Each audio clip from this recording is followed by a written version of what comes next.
Hello बच्चों। आज अपना जो पेपर है बच्चों वो स्टार्ट करने वाले हैं। ठीक है। इस पेपर के अंदर 30 जैन का जेई मेन 2023 की मॉर्निंग शिफ्ट टू स्टार्ट करने वाले हैं। ठीक है बच्चों। तो इसके अंदर क्या है बच्चों, जैसे मैं स्टार्टिंग से करवाता हूँ कि इसके अंदर जो कुछ क्वेश्चंस है बच्चों, कुछ कुछ सिंगल कंसेप्ट के हैं और कुछ क्वेश्चंस मल्टीपल कंसेप्ट के क्वेश्चंस है। ठीक है बच्चों। तो सिंगल कंसेप्ट और मल्टीपल कंसेप्ट के क्वेश्चंस के बारे में अगर हम डिस्कस करें तो सबसे पहले तुम्हें वो क्वेश्चंस करने चाहिए जो केवल सिंगल कंसेप्ट पर बेस है। मैं इसमें 30 क्वेश्चंस है, तो बच्चों तुम इसमें से इस पेपर के 20 क्वेश्चन तो आराम से कर लेते अगर तुम इसके अंदर 70 to 80 मिनट अपने स्पेंड करते तो आइए बच्चों, अपन आज का पहला क्वेश्चन स्टार्ट करते हैं। सभी बच्चों को नमस्कार विद्या मंदिर की तरफ से। आज का हमारा जो पहला क्वेश्चन है बच्चों, उसमें केवल तुम्हें यह पता होना चाहिए था कि 10-15 डिग्री की क्या वैल्यू होगी। 10-15 डिग्री की वैल्यू होती है बच्चों 2 - √3 और 1/1075 किसके इक्वल होगा? ये हो जाएगा बच्चों 10-15 डिग्री के, क्योंकि 1075 को कोट 50 लिख सकते हैं, कोट 15 को 1/कोट 15 को 10-15 लिख सकते हैं। सेम बच्चों 1/10 105 डिग्री को क्या लिख सकते हो तुम लोग?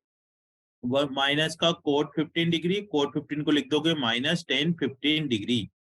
और सेम 10 195 डिग्री को लिखा जा सकता है 10-15 डिग्री। तो देखो बच्चों, पहला 10-15 डिग्री लिखा हुआ है, सेकंड भी 10-15 डिग्री है, थर्ड है -10-15 डिग्री और फोर्थ है +10-15 डिग्री। इससे कैंसिल आउट होकर 2-10-15 डिग्री हो जाएगा। और 2-10-15 डिग्री में 2 - √3 मतलब 4 - 2 √3 इसकी वैल्यू आने वाली है। ठीक है बच्चों। अब यहां से 2a की वैल्यू आ गई 2 - 2 √3।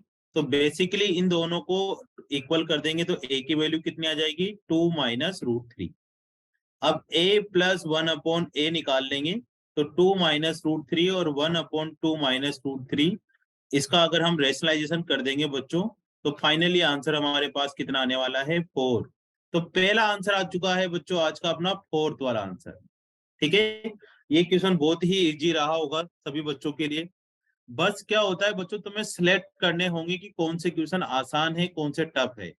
तो मेरी तुम्हारे लिए एक फ्री की एडवाइस ये है कि जब भी तुम मैथ्स के पेपर को सोल्व करो तो तुम्हें ये पता कर लेना है कि कौन कौन से क्वेश्चन मेरे को आसान लग रहे हैं, कौन कौन से मेरे को टफ लग रहे हैं। वन बाय वन क्वेश्चन नहीं करना है बच्चों। ठीक है।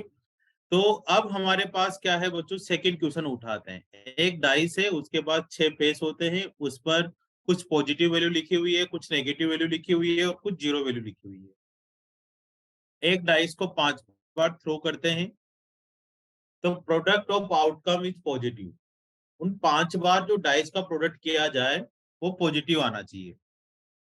तो क्या केस हो सकता है बच्चों 5 बार में? कि पांचों के पांचों प्लस प्लस हो सकते हो। ठीक है। या 5 में से 4 माइनस हो और एक प्लस हो। या हो सकता है कि 2 माइनस हो और 3 प्लस वाली चीजें ले ली जाए।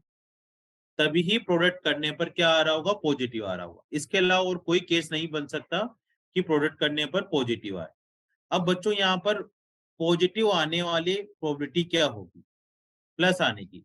तो जीरो को ना पॉजिटिव में काउंट करते ना नेगेटिव में काउंट करते हैं, तो पॉजिटिव इन 3 नंबर से आएगा। तो 3 बाई टोटल नंबर 3/6 मतलब 1/2 लिख सकते हो। नेगेटिव किससे आएगा बच्चों? इन 2 नंबर से। तो 2/6 मतलब 1/3 नेगेटिव की क्वांटिटी हो गई। और ना इधर जीरो और ना इधर पॉजिटिव मतलब जीरो के आने की प्रोबेबिलिटी 1/6 हो गई। अब ये हमसे कह रहा है बच्चों कि केवल और केवल पॉजिटिव आने चाहिए। तो 5 पॉजिटिव में हमें इसमें भी केस बनाने पड़ेंगे कि 5 में से कौन कौन पॉजिटिव आए। तो जब भी बच्चों इस तरह के नंबर आ जाएं मल्टीपल वाले तो हम बाइनोमियल डिस्ट्रीब्यूशन का यूज करते हैं। पहले में हम ये सिलेक्ट करेंगे कि 5 में से पांचों पॉजिटिव आए। ठीक है।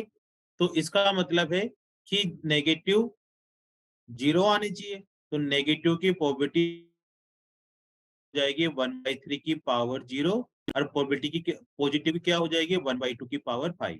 या फिर ये हो सकता है बच्चों की 5 में से 3 पॉजिटिव आए, 5 में से 3 पॉजिटिव आए और 2 नेगेटिव आए, तो नेगेटिव की है 1/3 का स्क्वायर और पॉजिटिव की है 1/2 का क्यूब।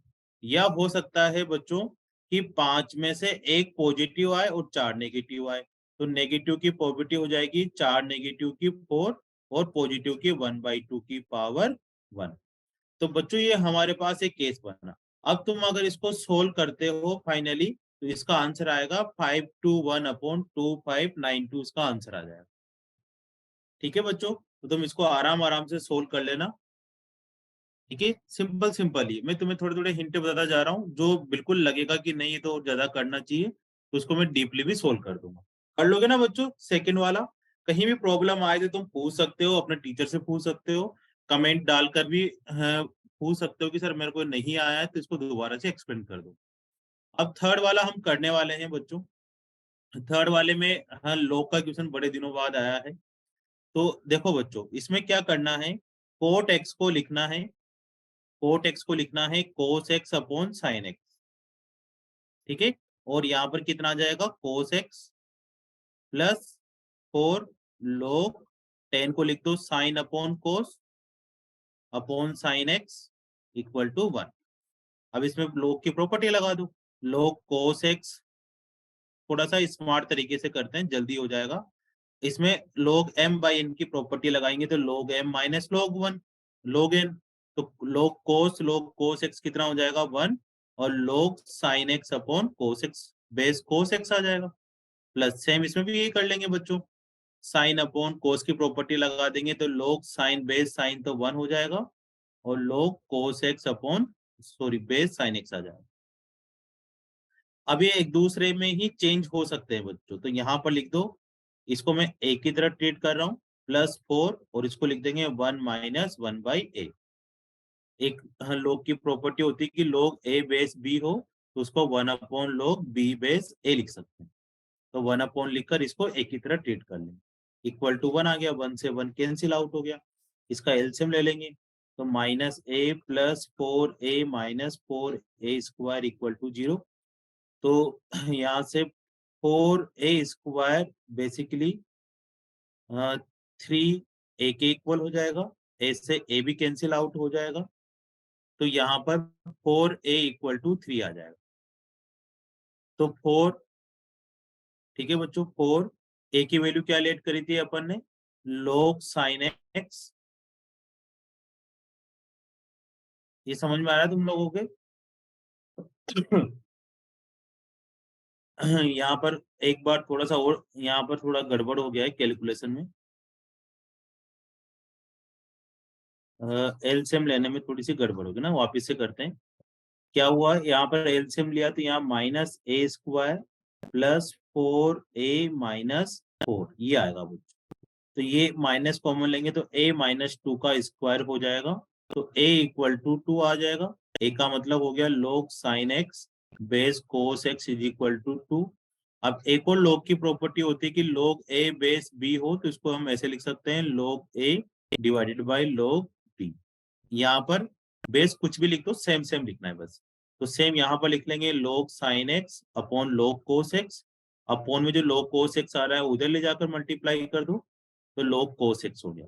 अब 2 को इधर ले जाते हैं बच्चे, ठीक है, बिल्कुल सही कर रहे हो तुम लोग, log sin x log cos square x, log से log कैंसिल कर सकते हो, आगे पीछे कुछ नहीं आ रहा तो sin x equal to cos square को लिख देंगे 1 माइनस sin स्क्वायर x।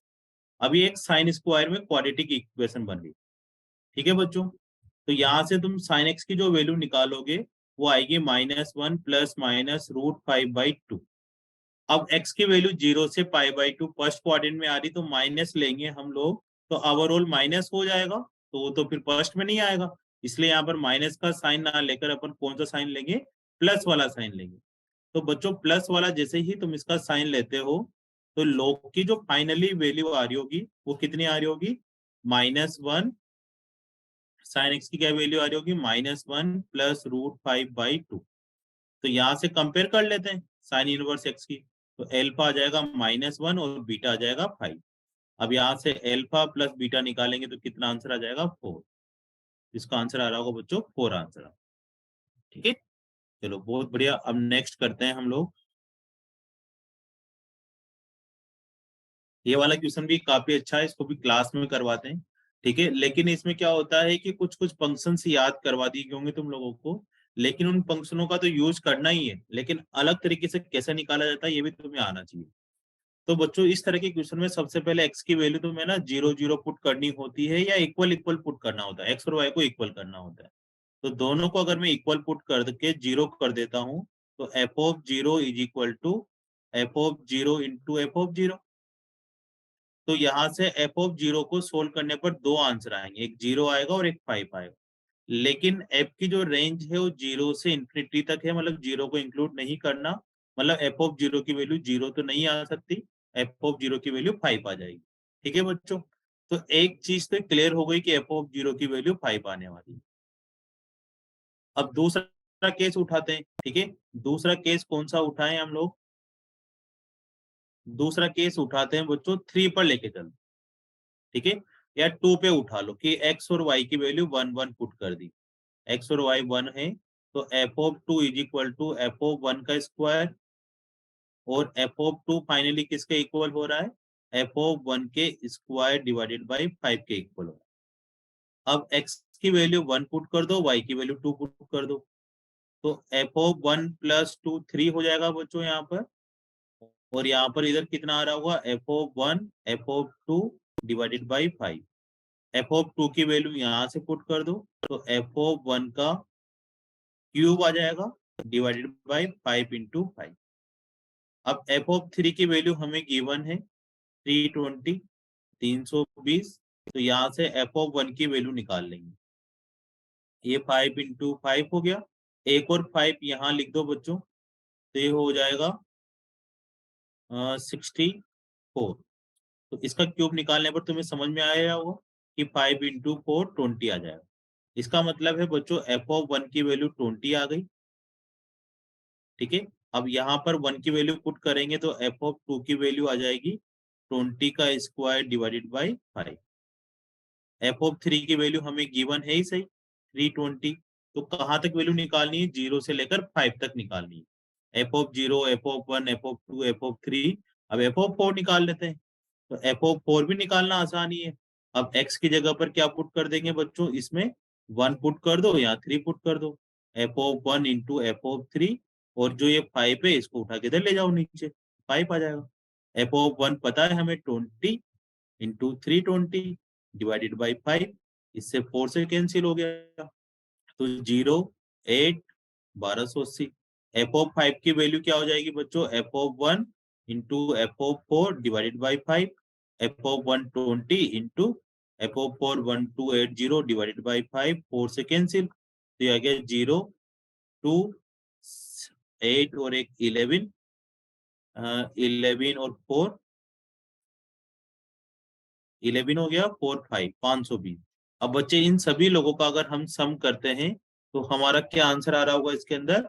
6875, ये आंसर आ रहा है।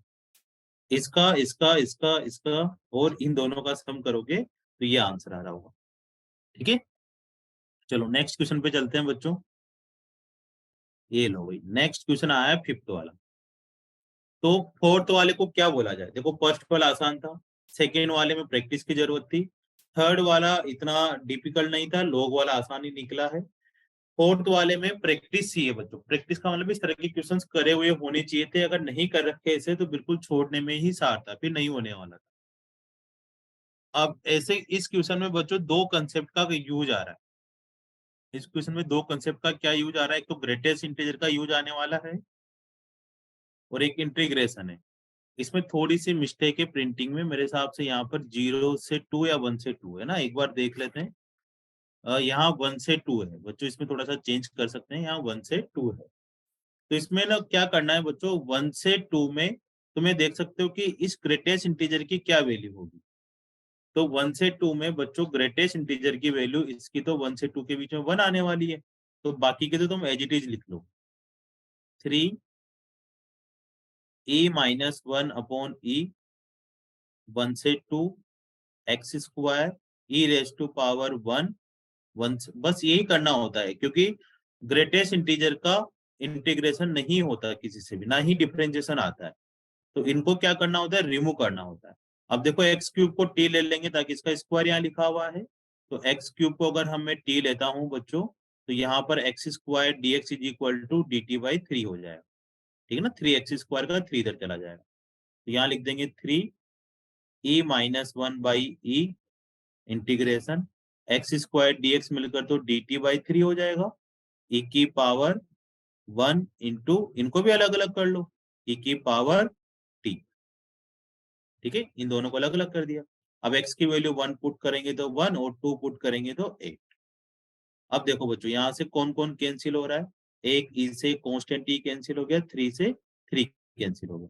तो बेसिकली हमारे पास यहाँ पर बच रहा है ई माइनस 1, 1 से 8, 1 से 8 e raise to power greatest integer of t. अब ऐसे क्वेश्चन तो बहुत आसान हो गया, इसमें तो क्या करना है बच्चों, तुम्हें पहले 1 से 2 तोड़ देंगे तो ई रेस टू पावर टी हो जाएगा 1, प्लस फिर क्या कर देंगे 2 से 3 लिख देंगे, 2 से 3 के बीच में इसकी वैल्यू कितनी आ रही होगी ई स्क्वायर, फिर 3 से 4 में ई क्यूब आ रहा होगा, ऐसे करते जाएंगे, 7 से 8 में ई 7 आ रहा होगा।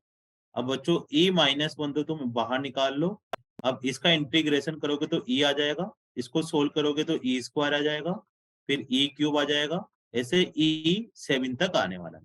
अब ये जीपी बनती हुई नजर आ रही है, तो ई माइनस 1 जीपी का फॉर्मूला लगा लो, ई की पावर 7 माइनस 1 अपॉन ई माइनस 1, ई माइनस 1 से ई माइनस 1 कैंसिल हो गया, और ई की वैल्यू को अगर हम अंदर लेके जाते हैं तो e raise to power 8 minus ई आ जाएगा। तो फर्स्ट आंसर आ गया। ठीक है बच्चों, तो ये भी मेरे को आसान क्वेश्चन लगा। इस क्वेश्चन में बच्चों क्या है कि है तो इजी लेवल का क्वेश्चन, लेकिन कैलकुलेटिव क्वेश्चन है, कैलकुलेटिव क्वेश्चन। तो ऐसे क्वेश्चन को मेरे हिसाब से लास्ट में करना चाहिए। ठीक है, इसका कैसे पता लगता है, देखो बच्चों हमें पता कर रखा है कि number of points at which normal line parallel to this, हमें इस पर कितने नॉर्मल ड्रॉ किए जा सकते हैं जो इस लाइन के पैरेलल हो। मतलब इस लाइन का जो स्लोप होगा, ठीक है, इस लाइन का स्लोप कितना हो रहा होगा तुम बता सकते हो, -1/90। इस लाइन का ये स्लोप हो रहा। अब ये लाइन नॉर्मल के पैरेलल है, तो इसका नॉर्मल का स्लोप कैसे निकालें, डिफरेंशिएशन करने से किसका स्लोप आएगा बच्चे, टेंजेंट का। जैसे इसका dy/dx कर देंगे, कितना आ रहा होगा 5x4 आ रहा होगा ना, तो 2270x4 आ रहा होगा, माइनस 4 को इससे मल्टीप्लाई करेंगे तो 270 540 एक्स क्यूब आ रहा होगा, -210 एक्स स्क्वायर आ रहा होगा, 360 एक्स आ रहा होगा, प्लस 210, ये आया टेंजेंट का स्लोप। लेकिन नॉर्मल का स्लोप निकालना है तो इसको -1 करना पड़ेगा, या ये नॉर्मल का स्लोप है तो इससे नॉर्मल का स्लोप इसका स्लोप लाइन के पैरेलल होगा, मतलब ये इसका स्लोप आ रहा है नॉर्मल का, तो टेंजेंट का कितना आ जाएगा 90 आ जाएगा बच्चों। एक ही बात है, इसको उल्टा करके माइनस करो या उसको उल्टा करके माइनस करो। अब तुम्हारा एक क्वेश्चन ये बनता है कि इस पूरी इक्वेशन को सोल्व करके x की कितनी वैल्यू आएगी वो तुम्हारा आंसर है। जैसे 270 x की पावर 4 है ना, इतना बड़ा बार बार लिखने से अच्छा है थोड़ा शॉर्टकट लिखते हैं कि इन दोनों को माइनस कर दो, है ना, इन दोनों को उठा के ले आओ तो 0, 120 आ जाएगा। अब 120 में से इन सब में से क्या कॉमन आ रहा है, एक तो 10 आता हुआ कॉमन दिखाई दे रहा है, 33 भी कॉमन आ रहा है सब में, तो 30 कॉमन ले लें बच्चे, दिया जाएगा 9x की पावर 4 माइनस 118x³ आ रहा होगा, -7x² आ रहा है, प्लस 12x आ रहा है, और प्लस का 4 आ रहा है। अब बच्चों तुम्हें ये x की पावर 4 के सोल्व करने हैं कि कितने x की वैल्यू आएगी। अगर एक भी x नहीं आता तो 0 आंसर आ जाएगा, 2x आते तो 2 आ जाएगा, और 4x की वैल्यू आती तो 4 आ जाएगा। ठीक है, या फिर कुछ कॉमन आ जाता है, एक रूट दो रूट कॉमन आ जाते हैं, दो अलग आ जाते हैं, तो 3 भी आंसर आ सकता है। मतलब सभी आंसर पॉसिबल हो सकते हैं अभी बिना कुछ देखें। तो हमें x की वैल्यू ढूंढनी पड़ेगी। अब x की वैल्यू के या तो तुम्हें हिडन ट्रायल पुट कर करके वैल्यू पुट करना पड़ेगा कि अब इसके 4 फैक्टर हो सकते हैं, 1 2 और 4, या -1 +-1 +-2 +-4, ये फैक्टर हो सकते हैं और डिवाइड में भी हो सकते हैं। तो तुम या तो हिडन ट्रायल लगा लगा कर सकते हो कि एक बार 1 पुट कर लो, -1 पुट कर लो, 2 पुट कर लो, -2 पुट कर लो, ऐसे भी कर सकते हो। बस एक थोड़ा सा क्या है बच्चों, लेंथी क्वेश्चन में ही काउंट होगा। तो देखो मैं थोड़ा सा और कुछ बताता हूँ कि इसमें से 9x³ कॉमन लिया तो x -2 आ जाएगा, और पीछे अगर 7 कॉमन ले लेते हैं, सॉरी माइनस कॉमन ले लेते हैं, तो 7x² 12x -4 आ रहा होगा। तो इसके जो अगर फैक्टर करें तो ये -14x + 2x -4 हो जाएंगे।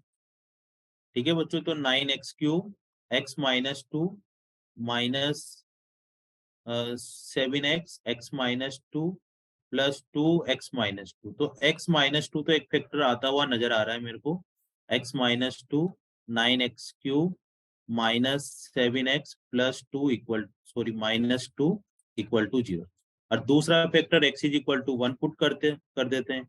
तो इसी तरह से x -2 x -1 और भी तुम इसमें से बच्चों फैक्टर निकाल सकते हो इसी तरह से पुट कर करके। तो इसमें हमारे पास बेसिकली 4 फैक्टर आ जाएंगे, 3x + 1 और 3x + 2। ठीक है, ये दो तो निकाल ही सकते हैं, और क्वाड्रेटिक बनाकर लॉन्ग डिवीजन मेथड लगाकर 4x की वैल्यू निकाल लेंगे, तो इसका फाइनली आंसर आ रहा होगा 4।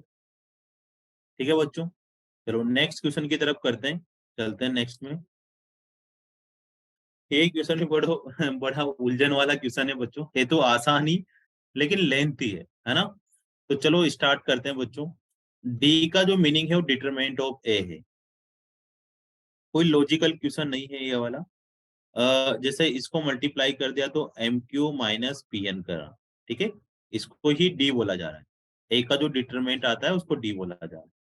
ठीक है, अब एक होता है एड जॉइंट ऑफ ए निकालना। एड जॉइंट ऑफ ए कैसे निकालें बच्चों? एड जॉइंट ऑफ ए सिखाया होगा कि एक तो इन दोनों को इंटरचेंज कर देते हैं और इसमें माइनस लगा देते हैं। तो यहाँ पर Q लिख देंगे, -N लिख देंगे, -P लिख देंगे और M लिख देंगे। ये एड जॉइंट ऑफ मैट्रिक्स निकल गया ए का।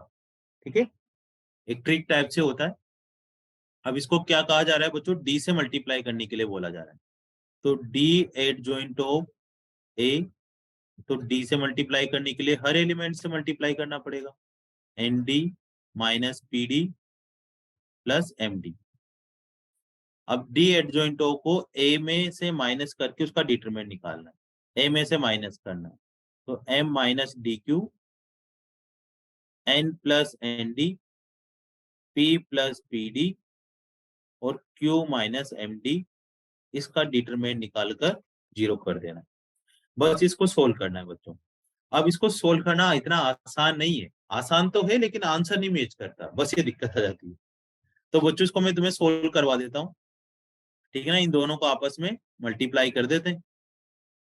ठीक है, तो M को Q से मल्टीप्लाई किया तो MQ, मेरे साथ बने रहो, M² D ये हो गया -DQ² + MQD। ठीक है, और यहां से आ जाएगा बच्चों P कॉमन ले लो, N कॉमन ले लो, तो कहीं ना कहीं PN 1 + D का होल स्क्वायर हो जाएगा। अब इसको इन ऑप्शन में कन्वर्ट करना तो डिफिकल्ट वाला काम ही। तो इसमें क्या करना है बच्चों, इस तरह के क्वेश्चंस में देखते हैं, DQ² + MQD + PN, इसके होल स्क्वायर को ओपन कर लो तो PN + PND² + 2PND आ जाएगा। अब इसमें क्या करो बच्चों, D² वालों को एक साथ कर लो। आ रहा है कहीं D²?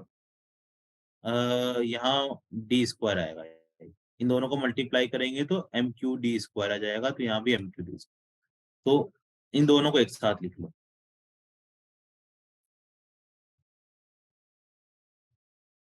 ये समझ में आ रहा है?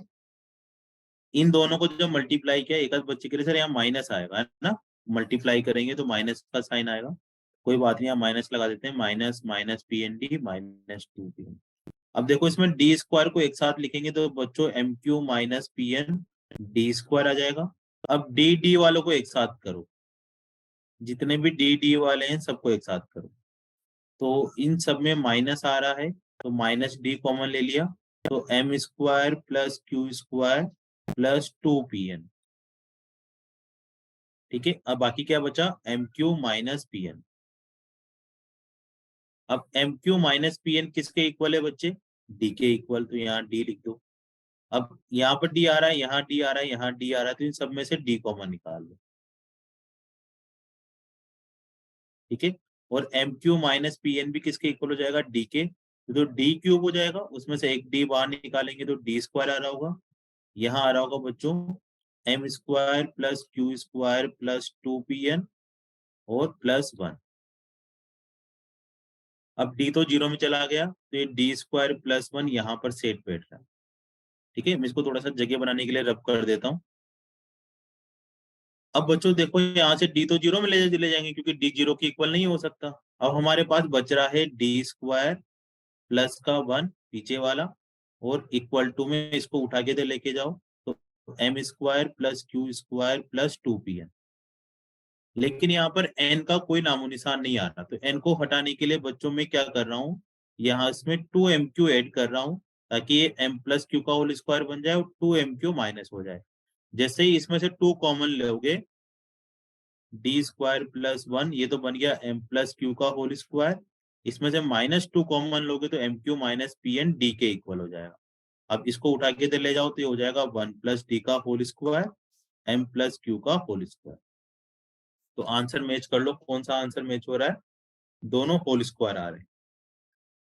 तो कितना लेंथी क्वेश्चन था बच्चों ये, है ना, इतना नहीं बनाना चाहिए एनटीए वालों को, थोड़े लॉजिक पूछ लो, है ना, लेकिन थोड़ी कैलकुलेशन तो आसान रखो यार। ये क्वेश्चन तो बच्चों पक्का सबको पता होता है कि आता है पेपर में। ठीक है, इनफाइनाइटली मैनी सॉल्यूशन में ये होता है कि बच्चों डी जीरो होता है और d x d y d z भी जीरो होते हैं, चारों जीरो होते हैं ना इनफाइनाइटली मैनी सॉल्यूशन। तो सबसे पहले डी को जीरो कर लेते हैं। डी को जीरो करने का मतलब है 1 1 के, और 2 3 -1 3 4 2। अब इसमें इसको जीरो करने पर जो के की वैल्यू आएगी ना बच्चों, सोल्व करने पर वो 3 आ रही है। ठीक है, अब के की 3 वैल्यू इसमें पुट कर दो, तो यहाँ आ जाएगा 4x plus 3 5y equal to 7, और कितना आएगा, मल्टीप्लाई करो यार, 7x के की वैल्यू यहाँ पुट कर दो नीचे वाली में, 8y इक्वल टू 10। अब यहाँ से बच्चों दोनों को सोल्व करके x और y की वैल्यू निकाल लो। x और y की जो वैल्यू आएगी, है ना, वो वैल्यू आ रही होगी -2 और 3।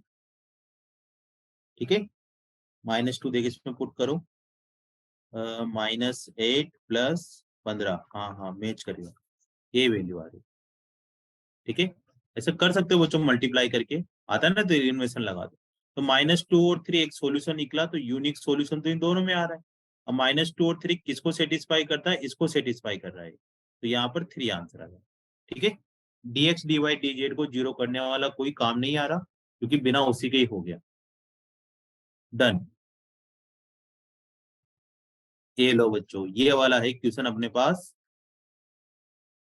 पक्का ये क्वेश्चन तो करके जाया करो तुम लोग, है ना, बहुत आसान है बच्चों, ये क्वेश्चन तो कभी नहीं छोड़ना चाहिए बच्चों को। ठीक है ना, क्योंकि और हो ना हो ये तो होता ही होता है। तो सबसे पहले आते हैं, इस क्वेश्चन को कर देना चाहिए तुम लोगों को, है ना, ढूंढ ढूंढ के क्वेश्चन करो, जो भी बच्चे मैथ्स में ढूंढ ढूंढ के क्वेश्चन करके आए हैं उनके अच्छे नंबर आए हैं, ढूंढ ढूंढ के करो बच्चे। पहला S1 और S2 दो स्टेटमेंट है, बोला गया है कि कौन सा ट्रू है कौन सा फॉल है, दोनों फॉल्स है दोनों ट्रू है ना, ऐसा कुछ स्टेटमेंट है। तो P Q और R तीन टर्म है बच्चों, तो टोटल मिलाकर 2⁻³ 8 वाली टेबल बनेगी। तो मैंने एक टेबल बना रखी है, इसको मैं थोड़ा सा नीचे दिखा देता हूँ तुम लोगों को, थोड़ा सा टाइम बचे इसलिए मैंने कुछ कुछ काम पहले कर रखे हैं, कि इसमें ट्रू ट्रू ट्रू है ना, ये तो आती है ना बच्चों तुम लोगों को बनाना, बहुत आसान है। पी क्यू आर में पहले ट्रू ट्रू लिख लो, ट्रू फॉल्स लिख लो, फॉल्स ट्रू लिख लो, और फॉल्स फॉल्स लिख लो, ये तो सिखाया होगा तुम्हें। इन्हीं चीज को एक बार और रिपीट करो, true false, false true, true true, false false, है ना। अब आगे क्या करना है बच्चों, 4 बार ट्रू लिखना है, और नीचे वालों में फॉल्स लिखना। इस तरह से एक टेबल बन जाती है वाली। तुम अपने हिसाब से बना सकते हो, ठीक है, कुछ अलग तरीके से बना सकते हो, जैसे जैसे बताई हो, जैसे जैसे तुम्हें ठीक लगे वैसे वैसे बना सकते हो। अब बच्चों इसमें क्या करना है, देखो पी एंड क्यू निकालना है, ठीक है, और फिर आर निकालना है। तो पी वी क्यू और इम्प्लाइज आर। तो मैं बेसिकली तुम्हें बताता हूँ कि ए इम्प्लाइज बी का क्या मतलब होता है। ए इम्प्लाइज बी का मतलब होता है नेगेशन ए यूनियन बी, ये इसका मतलब होता है, ठीक है, नेगेशन ए फिर यूनियन बी। तो पी इसका मतलब है आगे वाले पे नेगेशन लगा देंगे, तो नेगेशन पी वी क्यू, ये तो नेगेशन हो गया, यूनियन आर, नेगेशन का मतलब नेगेशन पी, साइन चेंज हो जाता है जो भी हो, नेगेशन क्यू वी आर। तो इस पूरे का तो ये मतलब है। तो मैंने क्या कर रखा है कि आगे वाले की एक ट्रूथ टेबल बना रखी है, ये वाली पूरी आगे वाले की बना दी, और पी आर की, पी एम्प्लाइज आर का मतलब हो गया नेगेशन पी यूनियन आर, तो पी आर की यहाँ पर टेबल बना रखी है। फिर दोनों में बाई एम्प्लाइज का मतलब होता है, अगर दो बाई एम्प्लाइज होते हैं तो इसमें ये होता है कि बच्चों अगर दोनों सही आते हैं तभी सही होगा, तभी ट्रू होगा। अगर दोनों फॉल्स फॉल्स है और उनके बीच में, तब भी ट्रू होगा। लेकिन एक ट्रू एक फॉल्स है तब फॉल्स होगा, फॉल्स है ट्रू है तब भी फॉल्स होगा, ठीक है। और ये जो एम्प्लाइज वाला साइन होता है इसमें क्या होता है कि ट्रू है और फॉल्स है। जैसे यहाँ बताता हूँ मैं तुम्हें कि अगर एक ट्रू और दूसरा फॉल्स है, ठीक है, तब जाकर हमारे पास लिखेंगे। जैसे यहाँ पर देखो, थोड़ा सा पेन चेंज करते हैं।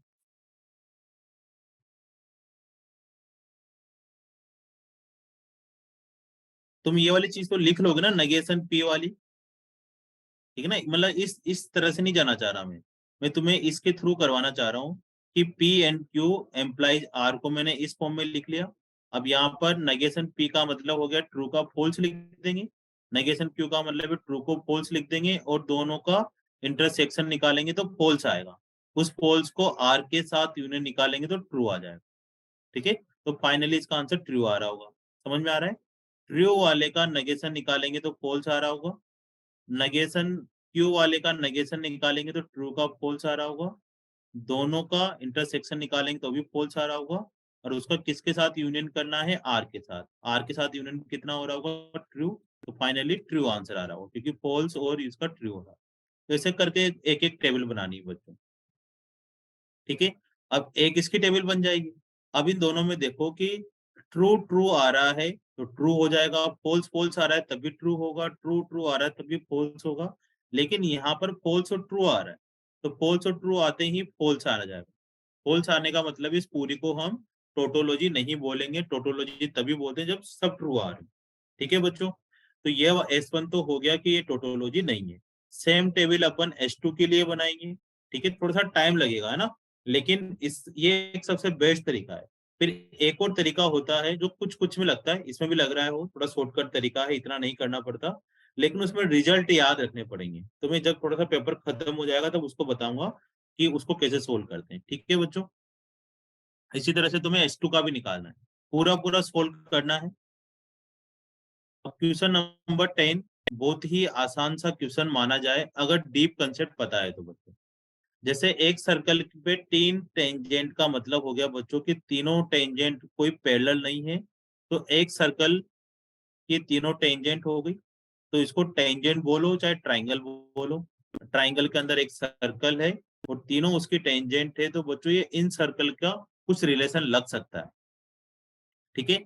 अब यहाँ पर हम लाइन लिख देंगे y is equal to x plus two, 4y equal to 3x plus 6, और 3y is equal to 4x plus 1, ठीक है। और इसका जो सेंटर है उस सर्किल का वो h कोमा k गिवन है। अब बच्चों एक तो ये होता है कि ट्राइंगल इक्विलेटरल हो, आइसोसेलेस हो, तो बेस्ट तरीका है, ठीक है। या एक तरीका ये होता है कि ये एंगल बाइसेक्टर का भी रिलेशन होता है, तो एंगल बाइसेक्टर का कंसेप्ट लगा सकते हो, ठीक है। इन दोनों लाइनों का एंगल बाइसेक्टर निकालो, है ना, किन्हीं भी दो लाइन का एंगल बाइसेक्टर निकाल कर उसमें क्या पुट करना होता है, h कोमा k पुट कर सकते हो, ठीक है बच्चों। या एक तरीका और है कि इसमें इन तीनों के इंटरसेक्शन पॉइंट निकालो, उससे भी तुम्हें आइडिया लग जाएगा कि इक्विलेटरल ट्राइंगल है, आइसोसेलेस है, या कौन सा ट्राइंगल बना हुआ है। तो बच्चों अगर हम इसका निकालने चाहें तो ये वाला जो पॉइंट आ रहा होगा ये आ रहा होगा -2,0, ये आ रहा होगा 5,7 और ये आ रहा है 2,3। तो इसकी जो डिस्टेंस निकालेंगे वो आ रही होगी 5, इसकी डिस्टेंस भी 5 आ रही होगी और इसकी डिस्टेंस 10 आ रही होगी। तो बच्चों कौन सा ट्राइंगल बन गया, एक आइसोसेलेस ट्राइंगल बन गया। अब आइसोसेलेस ट्राइंगल की ये क्वालिटी होती है, आइसोसेलेस ट्राइंगल की ये क्वालिटी होती है कि जो आइसोसेलेस ट्राइंगल की जो दो साइड बनी है, इससे अगर तुम सेंटर से कुछ चीज डालते हो, ठीक है, या आइसोसेलेस में क्या होता है, कोन centre, incentre, circumcentre, orthocentre सब एक ही जगह पर होते हैं। तो यहाँ पर 90 डिग्री बन जाएगा ये। अब 90 डिग्री बन जाएगा तो ये एक लाइन की इक्वेशन निकाली जा सकती है। 2,3 पॉइंट है और इसका स्लोप कितना आ रहा है 1, तो इसकी परपेंडिकुलर लाइन का स्लोप आ जाएगा -1। तो यहाँ से एक लाइन निकाल सकते हैं बच्चों, y-3, स्लोप आ गया -1, x-2, तो x plus y equal to 5 आ जाएगा। अब यह लाइन सेंटर से पास हो रही है, मतलब सेंटर को भी सेटिस्फाई करेगी। इसमें सेंटर की वैल्यू पुट कर दो, h प्लस के इक्वल टू 5। तो यहाँ से कितना जल्दी आंसर निकल गया कि ये 5 आ गया। लेकिन बच्चों अगर ये ट्राइंगल आइसोसेलेस ट्राइंगल नहीं रहा होता तो फिर एक ही तरीका था हमारे पास कि एंगल बाइसेक्टर निकालना है। एंगल बाइसेक्टर निकालने का फॉर्मूला तुम्हें पता है, उसमें तुम्हें बाद में एंगल बाइसेक्टर निकालकर h, k पुट कर दो। दो एंगल बाइसेक्टर निकलेंगे बच्चों, एक इंटरनली और एक्सटर्नली, दोनों में तुम पुट कर दो। मेरे हिसाब से एक ही ऑप्शन मैच कर रहा है, एक इनमें है नहीं। ठीक है, तो चलो आगे बढ़ते हैं क्वेश्चन नंबर 11 की तरफ। ये जो मैथ्स का पेपर है बच्चों, इसको टफ नहीं बोल सकते, इसको केवल लेंथ ही बोला जा सकता है। ठीक है ना, कैलकुलेशन बहुत करवाई है इन लोगों ने। तो इनको देखकर तुम्हें साफ साफ नजर आ रहा होगा कि ये डिफरेंशियल इक्वेशन तो है ही सही, लेकिन कौन सा रूल लग रहा है, लीनियर डिफरेंशियल इक्वेशन का। तो आइए बच्चों सबसे पहले इंटीग्रेटिंग फैक्टर निकालते हैं। E raise to power -3 x की power 5 tan inverse x cube upon 1 plus x की पावर 6 की पावर 3/। तो इसमें x tan inverse x cube को टी लेट कर लो, तो x cube is equal to 10t भी लिखा जा सकता है। ठीक है, और अब इसका डेरिवेटिव करेंगे तो 3x² dx is equal to sec² t dt। इन तमाम वैल्यू को बच्चों यहाँ पर पुट कर देते हैं, तो minus e raise to power minus, अब 3 dx, x की पावर 5 को दो पार्ट में डिवाइड कर दो, x² और x क्यूब में।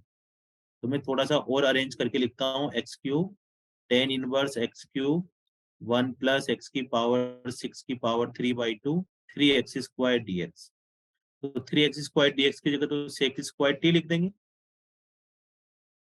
x क्यूब की जगह 10t लिख देंगे, टेन इनवर्स एक्स क्यूब की जगह सिंपल t रहने देंगे, ये हो जाएगा sec² t dt। और यहाँ पर x क्यूब की जगह 10² पुट करेंगे तो sec² मतलब ये sec क्यूब बन जाएगा डिनोमिनेटर में। तो sec² से एक sec कट के sec t आ जाएगा, sec t से a भी कट जाएगा तो ऊपर sin t बचेगा। तो बच्चों बेसिकली जो इंटीग्रेटिंग फैक्टर निकल कर आया है वो निकल कर आया है e की minus sine t into t. अब इसका भी इंटीग्रेशन करेंगे, u इंटू वी रूल लगा दो इंटीग्रेशन वाला। तो पहले क्या करना है, t को छोड़ दो, साइन का इंटीग्रेशन कितना हो जाएगा -cos t, और साइन का हो जाएगा -cos, और -cos का हो जाएगा -sin, तो प्लस का sin t। दो बार करना है ना बच्चों, इसका इंटीग्रेशन कर लो। अब इसको अगर माइनस अंदर लेके जाएंगे तो t cos t minus sin t आ जाएगा। ठीक है, अब इन वैल्यू को एज इट इज पुट कर दो, या t की वैल्यू भी रख सकते हो वापिस, मैं तुम्हें बताता हूँ। अभी करते हैं बच्चों सोल्व।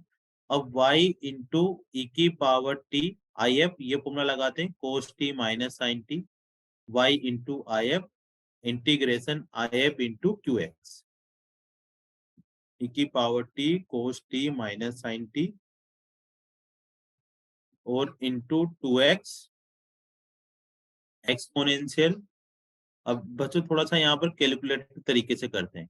देखो एक्स क्यूब की जगह पर क्या पुट कर देंगे हम लोग, 10t, अपॉन ये नीचे इसके नीचे जाएगा, तुम्हें पता ही है इसको क्या बन जाएगा, ये सेक क्यूब टी बन जाएगा, minus ten inverse x cube की जगह पर क्या पुट करने के लिए बोलेंगे, t divided by sec cube T.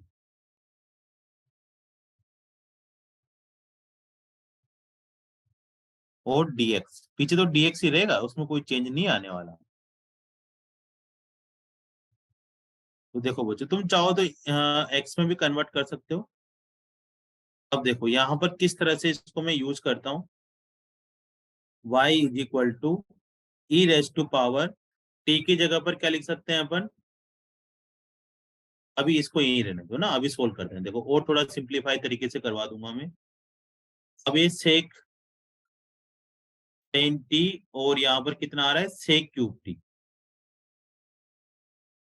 ठीक है, यहाँ पर क्या आ रहा है, सेक क्यूब टी।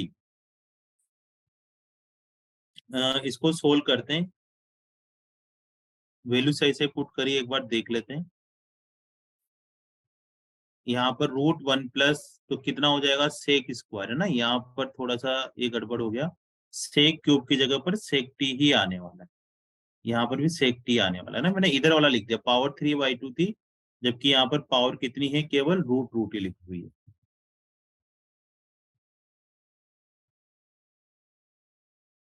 अब देखो बच्चों, सेक टी से ये पूरा का पूरा बन जाएगा साइन टी। ठीक है, और ये बन जाएगा टी कोस टी। तो यहाँ पर अगर हम, हाँ, इसके बारे में बात करने जाए तो इन दोनों को ऐड कर देते हैं। ऐड करने पर क्या आ रहा होगा, तो देखो माइनस साइन टी वाला तो प्लस के साइन टी से कैंसिल हो जाएगा, बेस सेम है तो करेंगे से कुछ ना कुछ, और टी कोस टी से टी कोस टी कट जाएगा। तो बेसिकली यहाँ तो 2x dx बच रहा है इधर। तो यहाँ पर इसका इंटीग्रेशन हो जाएगा एक्स स्क्वायर बाई टू, और टू से टू कटकर प्लस सी आ जाएगा। अब इसको कैसे सोल्व करें, तो देखो tan inverse x cube is equal to t let कर रखा था, तो इसको यहाँ पर रखकर हमें किसकी वैल्यू निकालनी है, इस क्वेश्चन में निकालनी होगी वैल्यू बच्चों y ऑफ वन की। और ये कहाँ से पास हो रहा है, 0,0 से, मतलब 0 0 पुट करके c की वैल्यू निकालो सबसे पहले।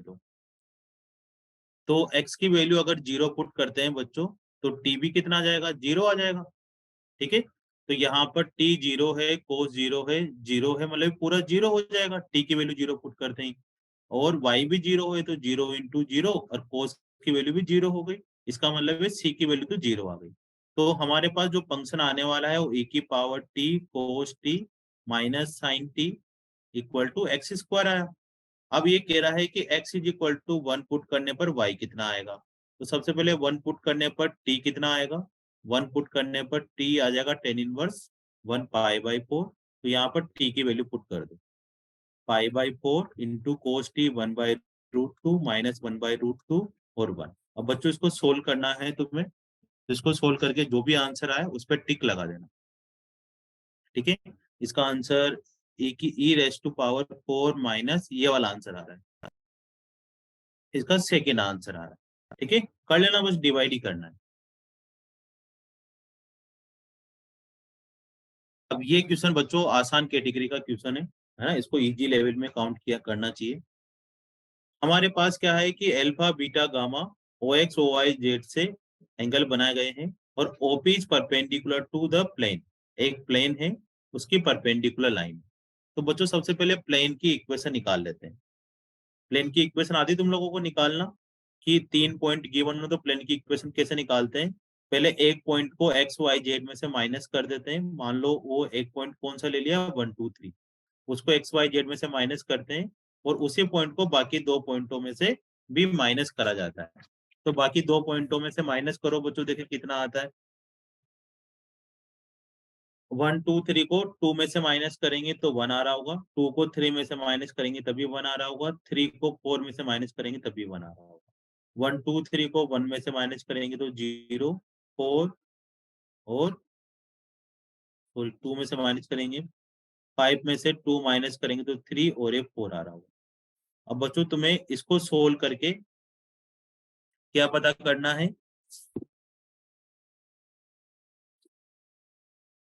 प्लेन की इक्वेशन पता करनी है ना। डिटरमिनेंट सोल्व कर लोगे तो मैं बताता हूँ कौन सा प्लेन आ रहा होगा, x minus four y plus 3z minus 2 equal to 0 आ रहा हो। अब इसकी सबसे मेन चीज बात क्या है बच्चों, ये कह रहा है कि जो अभी और बात करते हैं कि ये जो ओपी है वो परपेंडिकुलर है प्लेन के, तो बेसिकली प्लेन के परपेंडिकुलर लाइन के डीआरएस निकालने हैं। वही कोस alpha cos beta cos gamma होगा। तो इसके डीआरएस कितने हैं? इसके डीआरएस बच्चों 1 -4 और 3 हो सकते हैं, या -1 4 और -3 हो सकते हैं। अब इन दोनों में से कौन से डीआरएस ने, बेसिकली हम तो कुछ भी ले लेते थे, लेकिन एक मेन चीज यहाँ पर इन्होंने ये बोल रखा है कि जो बीटा है, एल्फा बीटा गामा, बीटा है वो 0 से π/2 फर्स्ट क्वाड्रेंट में आना चाहिए। अब ये कोस alpha cos beta cos gamma का भी काम करे, तो ये जो बीटा है बच्चों वो फर्स्ट में तो नहीं आ रहा, जबकि इसमें क्या हो रहा है, फर्स्ट में आ रहा है। तो ये फर्स्ट क्वाड्रेंट में आ रहा है, तो एल्फा और गामा इसका काम करेंगे। तुम उस चीज को मत लेके टेंशन में आओगे सर डीआरएस तो है ही नहीं, वो तो अपन इन सबके स्क्वायर से रूट से डिवाइड कर लेंगे तो डीआरएस बन जाएगा, और वो पॉजिटिव है, उससे फर्क नहीं पड़ रहा। तो यहाँ पर बच्चों कोस एल्फा आ रहा है -1 समथिंग, और कोस गामा आ रहा है -3/रूट समथिंग, क्योंकि हमें पॉजिटिव 4 इसलिए लेना है क्योंकि ये गिवन है। तो ये मेन सबसे इंपॉर्टेंट चीज थी बच्चों इसमें, नहीं तो बच्चे फटाक से 1 और 3 पॉजिटिव देखकर ये फोर्थ ऑप्शन लगा देते हैं, जबकि इसका आंसर कौन सा आ रहा होगा बच्चों, दोनों नेगेटिव है, तो इसका आंसर फर्स्ट आंसर आने वाला। ठीक है, क्योंकि एल्फा और गामा दोनों नेगेटिव होने चाहिए, जो कि सेकंड क्वाड्रेंट में है।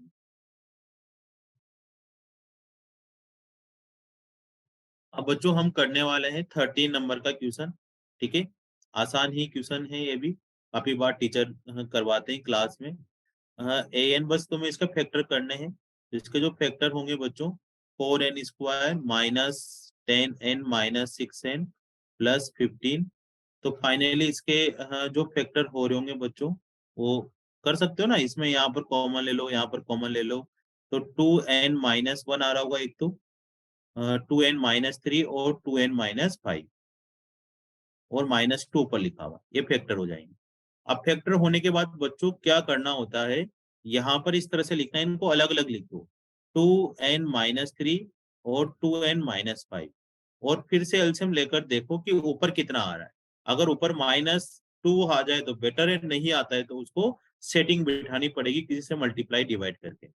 तो इस तरह से बच्चों अगर तुम माइनस ऊपर कॉमन लोगे तो ऑटोमेटिक -2 आ जाएगा, तो इसका फैक्टर ये हो जाएगा। अब ये बोल रखा है कि A1 A2 A3 की क्या क्या वैल्यू होगी, तो इसमें बच्चों A1 निकालने के लिए सबसे पहले इसमें 1 पुट कर दो। अगर हम 1 पुट करते हैं तो 2-3 -1 आ जाएगा, और इसमें 1 पुट करते हैं तो -3 आ जाएगा। ठीक है ना, इसको सोल्व मत करो, ये अभी कटने वाले हैं इस तरह की सीरीज। 2 पुट करेंगे तो 1/1 आ जाएगा, -2 पुट करेंगे तो -1 आ जाएगा, 3 पुट करेंगे तो 6 में से 3 गया तो 3 आ जाएगा, 6 पुट करेंगे तो 1 आ जाएगा। इस तरह से बच्चों सीरीज जाती जा रही होगी।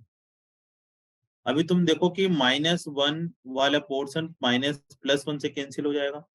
ठीक है, ये +1 वाला इस +1 से कैंसिल हो रहा है, इसी तरह से माइनस वाला भी आगे जाकर कैंसिल हो रहा होगा। तो बच्चों अगर फर्स्ट ब्रैकेट में सेकेंड टर्म बचती है, तो लास्ट वाला जो ब्रैकेट आएगा उसमें फर्स्ट टर्म बचेगी। तो बस तुम यहाँ पर 25 पुट कर दो, 25 पुट करोगे तो 47 माइनस 45 आ रहा होगा, तो लास्ट वाले ब्रैकेट की सेकेंड टर्म कटेगी, क्योंकि यहाँ फर्स्ट टर्म बची हुई है। ऐसा कुछ होता है इनके अंदर ना, जब टीचर सिखाते जब ध्यान से देखोगे या कुछ और प्रैक्टिस करोगे तो समझ में आ जाएगा। ये प्लस का 1/3 है। अब जैसे तुम इसका एलसीएम लोगे तो 3 प्लस ये आंसर आ जाएगा, थर्ड इसका आंसर आ जाएगा एलसीएम लेते ही। ये भी इजीएस्ट क्वेश्चन में काउंट करा जाता है बच्चों। क्वेश्चन नंबर 14 करते हैं बच्चों। 14 में क्या करना है, x is equal to 4y² which is nearest to the point 0,33। ठीक है, हमें क्या करना है, एक पैराबोला है बच्चों, y² इक्वल टू x/4, उसमें कंपेयर करके a की वैल्यू आ जाएगी 1/16। ये समझ में आ गया ना, 4x से कंपेयर कर देंगे। अब बच्चों इसकी जो एक पैराबोला है ये वाला, इसकी 0,33 एक कोई नियरेस्ट पॉइंट है 0,33, तो इस पैराबोला का इससे नियरेस्ट पॉइंट पता करना है कि इस पैराबोला पर नियरेस्ट पॉइंट कौन सा हो रहा हो। तो मैं एक पॉइंट लेट कर लेता हूँ इस पैराबोला पर 80 स्क्वायर 280, यही होगा इस पर्टिकुलर पैराबोला का। ए की वैल्यू पुट कर देंगे तो टी स्क्वायर बाई 16 और टी बाई 8 आंसर आएगा। ठीक है ना, ये पॉइंट ए की वैल्यू पुट कर दी, सिंपल। अब इस ए वाले पॉइंट की और इस वाले पॉइंट की डिस्टेंस मिनिमम होनी चाहिए, तो दोनों के बीच की डिस्टेंस निकाल लेते हैं, इसको क्यू पॉइंट ले लेते हैं। और वो जो पी पॉइंट ले रखा है वो एच कोमा के है, इनके अकॉर्डिंग एच कोमा के है, हमारे अकॉर्डिंग ए ले लेते हैं अभी। इसको पी पॉइंट बोल रखा है तो अपन पी पॉइंट बोल देते हैं। तो पी और क्यू के बीच की डिस्टेंस निकालनी है, तो डिस्टेंस का स्क्वायर हो जाएगा बच्चों, दोनों के बीच की डिस्टेंस निकाल लेते हैं। टी स्क्वायर बाई 16 माइनस 0 का square plus T by 8 minus 33 का स्क्वायर। अब बच्चों तुम्हें ना क्या करना है, इसके मिनिमम या मैक्सिमम डिस्टेंस के बारे में बात कर रहे हैं ये लोग। नियरेस्ट का मतलब मिनिमम डिस्टेंस, तो तुम्हें क्या कर दो, इसको सोल्व करके इसका डेरिवेटिव कर दो।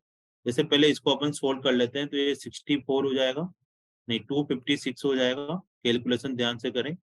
Plus T square by 64 plus 33 का स्क्वायर, उसको सोल्व नहीं करो, 33t बाई 4 आ जाएगा, माइनस 2a भी आ जाएगा।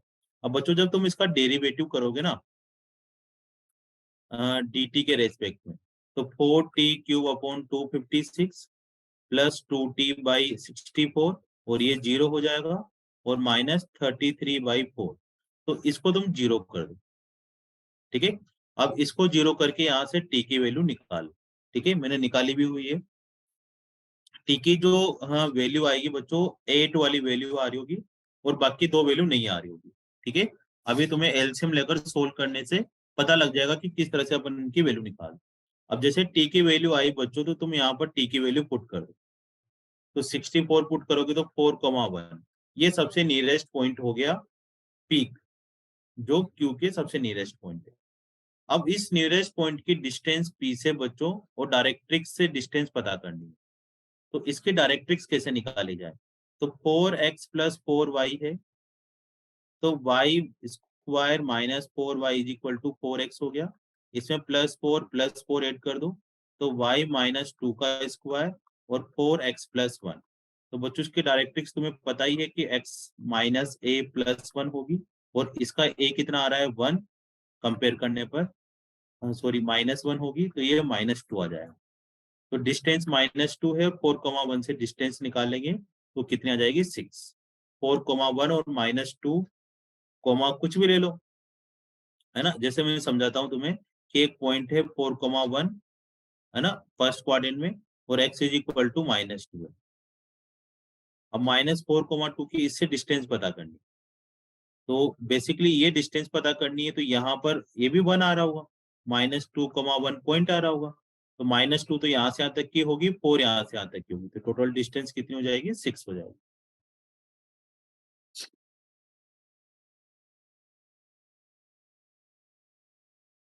अब क्वेश्चन नंबर 15 करते हैं बच्चों। 15 में क्या करना है कि L1 passes through the point 262 and perpendicular to the line। L1 एक पॉइंट है और ये परपेंडिकुलर एक लाइन है जो एक पॉइंट से पास करती है और इस प्लेन के परपेंडिकुलर। प्लेन के परपेंडिकुलर होने का मतलब जो नॉर्मल के डायरेक्शन रेशो होंगे वो इस लाइन के डायरेक्शन रेशो होंगे। तो बेसिकली L1 के DRS कितने हो जाएंगे अपने पास, 2 1 -2। ठीक है, अब शॉर्टेड डिस्टेंस कैसे निकालते हैं बच्चों, तो शॉर्टेड डिस्टेंस का फॉर्मूला होता है a माइनस बी, दोनों पॉइंट को माइनस कर देते हैं, डॉट प्रोडक्ट दोनों DRS का क्रॉस प्रोडक्ट करते हैं, और DRS D1 क्रॉस D2 का मोड निकाल लेते हैं। यही कहानी है। तो L1 के डायरेक्शन रेशो पता है, L2 दूसरी लाइन के डायरेक्शन रेशो कितने होंगे, 2 -3 2। ए वाला पॉइंट कितना गिवन है 262, और बी वाला पॉइंट कितना है, यहाँ से निकालेंगे ऊपर से -1 -4 और 0। तो a माइनस बी दोनों को माइनस कर देंगे, तो 3 10 और 2 आ जाएगा। आई कैप जे कैप के कैप लगा देंगे इसके पीछे, और D1 क्रॉस D2 कैसे निकालेंगे बच्चों, आई कैप जे कैप के कैप करेंगे, 2 1 -2 करेंगे, 2 -3 2 करेंगे, और इसको सोल्व कर लेंगे। ठीक है, तो इसको सोल्व करा हुआ है मैंने। ये आ जाएगा बच्चों -4 -8 और -8। अब बच्चों यहाँ पर इन दोनों का डॉट प्रोडक्ट कर दो, उससे सॉर्टेड डिस्टेंस आ जाएगी ऊपर वाली। ठीक है, -4 का 3 से करेंगे तो -12 -80 -16, और इनका अपन नीचे करेंगे तो 4 का स्क्वायर 64 + 64 ये आ जाएगा। तो जो फाइनली डिस्टेंस आ रही होगी बच्चों 19/3 आ जाएगी। सॉरी, 19/3 नहीं, 9 आ जाएगी। ठीक है, कर सकते हो, मैं बताता हूँ तुम्हें थोड़ा सा और। ये डिस्टेंस फॉर्मूला को रब करते हैं, थोड़ी सी जगह की जरूरत है। इसमें ऊपर सबका सम कर दो। सबका सम कितना आ रहा होगा? हाँ, 28, मतलब 108 ऊपर आया। ठीक है, और बहुत बढ़िया। और नीचे आ रहा है 128 16, ये आ गया 441, मतलब 12 आ गया। 12 से 9 बार कटेगा। ठीक है, तो 9 आंसर आ गया।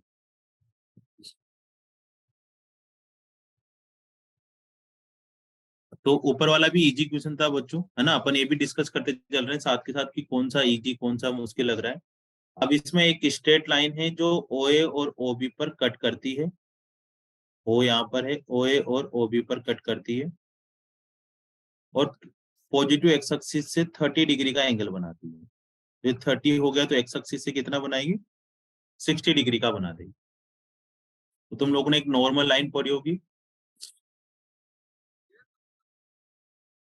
X cos alpha plus y sine alpha equal to p. ठीक है, तो यहाँ से अगर मैं ओए ओए लेंथ निकालूं, मतलब वाई को 0 कर दूंगा। ठीक है, तो एक्स इज इक्वल टू आ जाएगा पी कोस एल्फा, और एल्फा की वैल्यू कितनी है? 60, तो बेसिकली 2p आ जाएगा। ओ भी निकालना है तो एक्स को 0 कर देंगे, तो y is equal to p by sine alpha, alpha की वैल्यू 60 पुट कर देंगे, तो 2p/√3 आ जाएगा। तो ये जो 2p बोल रखा है, ये हमें ए और बी की वैल्यू गिवन है, ये इंटरसेप्ट है ए और बी। अभी एरिया निकालना है, तो OAB का जो एरिया होगा वो जो 98/√3 गिवन है, और हमारे according half base into height हो जाएगा। तो 1/2, एक तो हो रहा होगा 2p/√3, और एक हो रहा होगा 2p।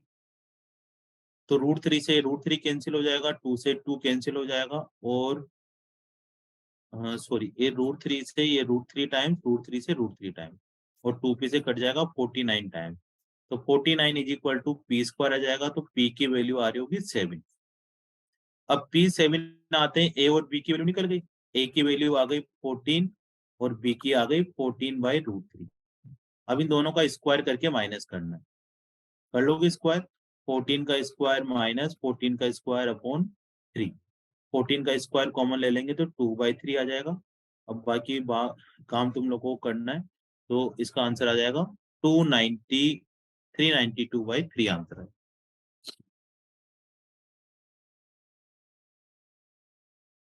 ठीक है, तो बच्चों चलो नेक्स्ट क्वेश्चन पे आते हैं। आइए बच्चों, नेक्स्ट क्वेश्चन भी सबसे आसान सा क्वेश्चन है, 17 वाला। कोपिसेंट ऑफ एक्स की पावर 15 का कोपिसेंट एक्स की पावर -15 के कोपिसेंट के इक्वल है। तो इसके लिए तुम्हें 15 निकालना है, तो जनरल टर्म निकालना पड़ेगा। 15 CR A x, A R की पावर, की पावर आर, एक्स की पावर 3R, होल पावर लिख दिया यहाँ पर, और हो जाएगा 1 जनरल टर्म आती है बच्चों, जैसे यहाँ पर लिखेंगे, तो ax³ की पावर 15 - r, और bx की पावर 1/3 की होल पावर r। तो इसको सोल्व करेंगे तो 15 CR, a की power 15 - r, b raise to power r, x की पावर 45 - 3r -r/3। तो ये जो x की पावर है वो किसके इक्वल होना चाहिए?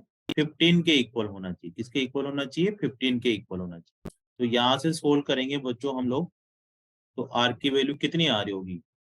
इक्वल टू 15 आना चाहिए, तो ये हो जाएगा 30 10r/3, तो r की वैल्यू आ जाएगी 9। तो ये कोपिसेंट ये वाला आ जाएगा। कोपिसेंट कौन सा आ रहा होगा? 15 C 9, a की power 6, b raise to power 9, ये कोपिसेंट आ रहा होगा। और दूसरा हमें एक और निकालना है इसी का कोफिशिएंट x की पावर -15 करके, तो ये आ रहा होगा 15 CR a x की पावर 1/3 की power 15 minus r minus 1/b x cube की पावर r।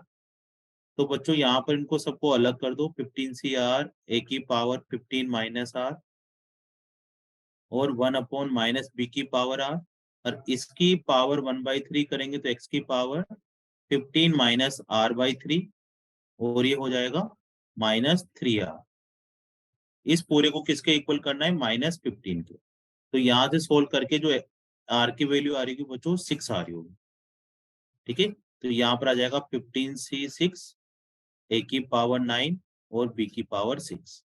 तो इस वाले कोफिशिएंट और इस वाले कोफिशिएंट को अपन को इक्वल करना है। जब इन दोनों को इक्वल कर दोगे तो ab cube is equal to 1 आ रहा होगा, तो ab इज इक्वल टू 1 आ जाएगा, क्योंकि 15C6 से तो 15C9 कट ही जाएगा, बस इन दोनों को इक्वल करना है।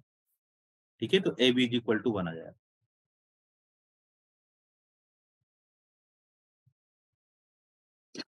एक क्वेश्चन भी बच्चों, हाँ, इजी क्वेश्चन की कैटेगरी में है, क्योंकि कई बार एडवांस में पूछी जा चुकी है प्रॉपर्टी, तो इस पे ध्यान देते हैं।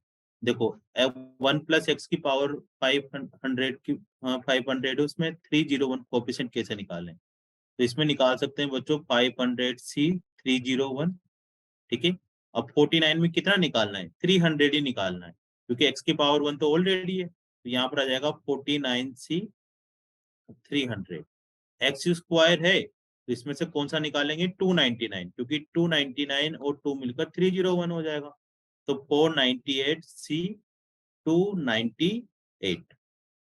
ठीक है, तो ऐसे करते जाओ। तो ऐसे कब तक करना है मुझे, तक ऊपर वाला नीचे वाला सेम नहीं हो जाता। ठीक है ना, बस ऐसे करते जाना है बेसिकली। ये समझ में आ रहा है तुम लोगों को?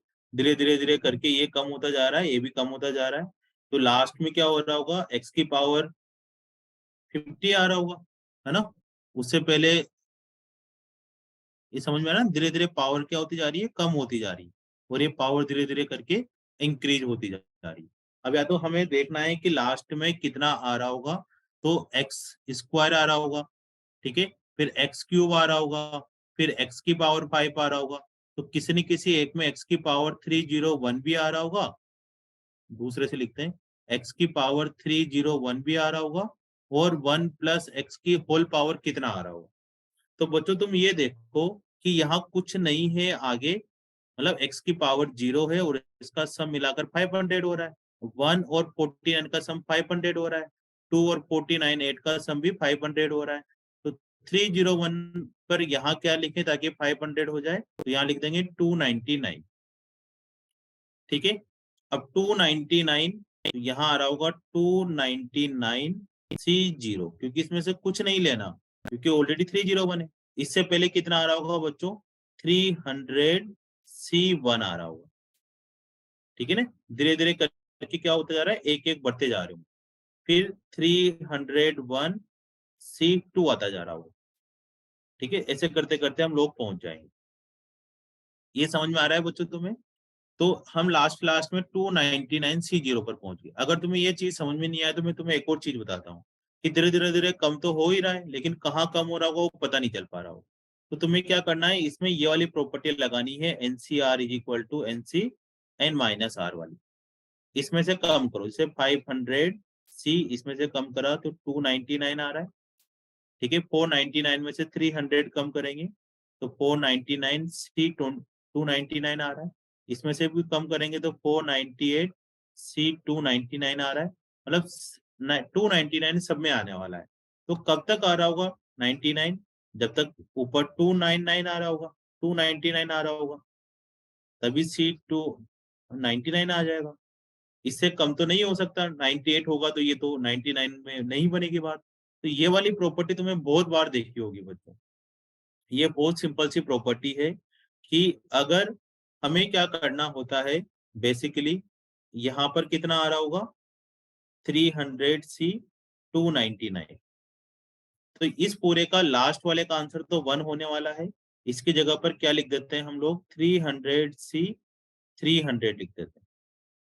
तो ये प्रॉपर्टी बहुत बार तुम्हें टीचर ने पढ़ाई होगी कि NCR और NCR+1 का जो आंसर है वो ऊपर एक ऐड कर देते हैं और नीचे जो बड़ा होता है ए का डिफरेंस वो लिख देते हैं। मतलब 300 और 300 तो सेम आ रहा है और नीचे ए का डिफरेंस आ रहा है, तो इन दोनों को मिलाकर क्या लिख देंगे, इन दोनों को मिलाकर क्या लिख देंगे, 301 सी 300 आ रहा हो। अब इससे पहले वाली टर्म कितनी आ रही होगी, 301 सी 299। तो अब इन दोनों को मिलाकर क्या लिखेंगे, इन दोनों को मिलाकर लिखेंगे 302 सी 300 आ रहा हो।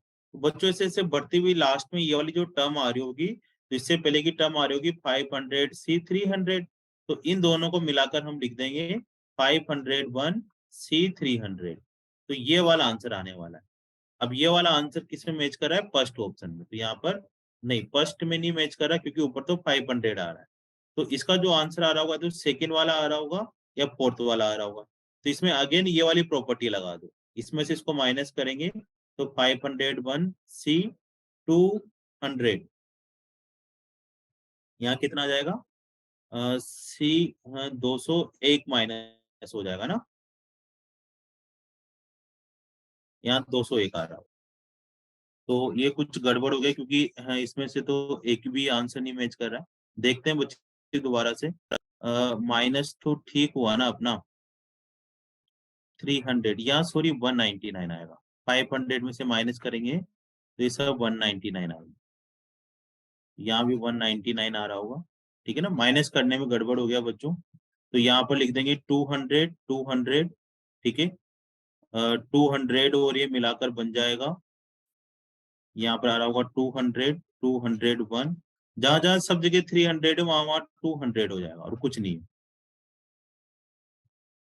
ठीक है, एक एक करते हुए चलो। इसके बाद यहाँ हो जाएगा अपना फाइनली 200 और इन दोनों को मिलाकर हो जाएगा 200। अब बच्चों अगर तुम इसमें से माइनस भी करते हो या नहीं भी करते तभी ये वाला आंसर सी वाले में मैच करेगा। ठीक है, बस एक माइनस करने में गड़बड़ी हो गई थी कि 500 में 301 माइनस करेंगे तो 299 लिख दिया था, जबकि 199 होगा। ठीक है, आज दिन भर खूब सारी क्लास थी बच्चे, 3, इसलिए थोड़ा सा कैलकुलेटिव चल रहा है और वहां पर भी हो सकता है, थोड़ा सा बच के रहो। चलो अब नेक्स्ट करते हैं हम लोग इसी को ही।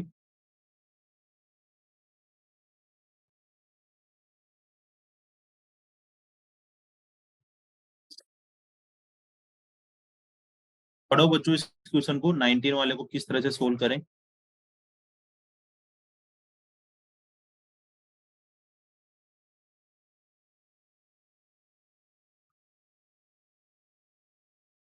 Minimum number of the element such added the relation a comma b comma c on the set abc, so it become the symmetric and transitive। ये भी आसान सा ही क्वेश्चन है बच्चों, आसान सी कैटेगरी में आता है कि अगर तुम्हारे पास a कॉमा बी और b कॉमा सी ऑलरेडी है तो इसमें कैसे अपन सिमेट्रिक लेकर आए। तो सिमेट्रिक के लिए क्या करना होगा बच्चों, जो a कॉमा बी है, जो a कॉमा बी है उसका सिमेट्रिक होने के लिए क्या होना चाहिए, बी कॉमा ए होना चाहिए, और बी कॉमा सी का सिमेट्रिक होने के लिए सी कॉमा बी होना चाहिए। तो दो एलिमेंट तो ये ऐड हो गए, तो सिमेट्रिक का तो कहानी कंप्लीट हो गई। अब ट्रांजिटिव पे आते हैं। तो ट्रांजिटिव की ये प्रॉपर्टी होती है, सिमेट्रिक का पता लगा ना तुम लोगों को कि अगर 1,2 है तो उसके अंदर 2,1 होना जरूरी है, तभी सिमेट्रिक है। और अगर ट्रांजिटिव में मान लो 1,2 है और 2,1 है, तो 1,2 है और 2,1 है, तो ये वाला रिलेशन होना चाहिए, 1,1 होना चाहिए। मतलब ए कॉमा बी है और बी का रिलेशन सी के साथ है, तो ए का रिलेशन सी के साथ हो तभी ट्रांजिटिव होना चाहिए। अरे कह रहा है कि ट्रांजिटिव बनाना है, तो बच्चों इसको तुम्हें थोड़ा थोड़ा बनाना पड़ेगा कि जैसे ए का रिलेशन है बी के साथ, सॉरी ए का बी के साथ है और बी का सी के साथ है, तो ए का किसके साथ रिलेशन आना चाहिए, सी के साथ आना चाहिए। ए का बी के साथ है, बी का सी के साथ है, तो ए का सी के साथ आना चाहिए। तो ए कॉमा सी लिख दिया। अब ए कॉमा सी लिखा है तो इसका फिर हमें क्या साथ के साथ क्या लिखना पड़ेगा, सिमेट्रिक भी, सिमेट्रिक तो नहीं है तो सी कॉमा ए लिखो। तो इस वजह से 4 एलिमेंट हो गए अभी तक। तो अब और चेक करते हैं। तो देखो, अब यहाँ पर क्या था कि ए का रिलेशन बी के साथ था और यहाँ पर बी का रिलेशन सी के साथ था, तो ए का सी लिख दिया। लेकिन ए का बी के साथ है और यहाँ पर भी तो देख सकते हैं कि बी का किसके साथ है, ए के साथ, तो फिर ए का किसके साथ होना चाहिए, ए के साथ। तो ए का ए के साथ लिख दो। अब ए का सिमेट्रिक तो ए कोमा ए ही होने वाला है। ठीक है बच्चों, ये क्लियर हो रहा है तुम्हें?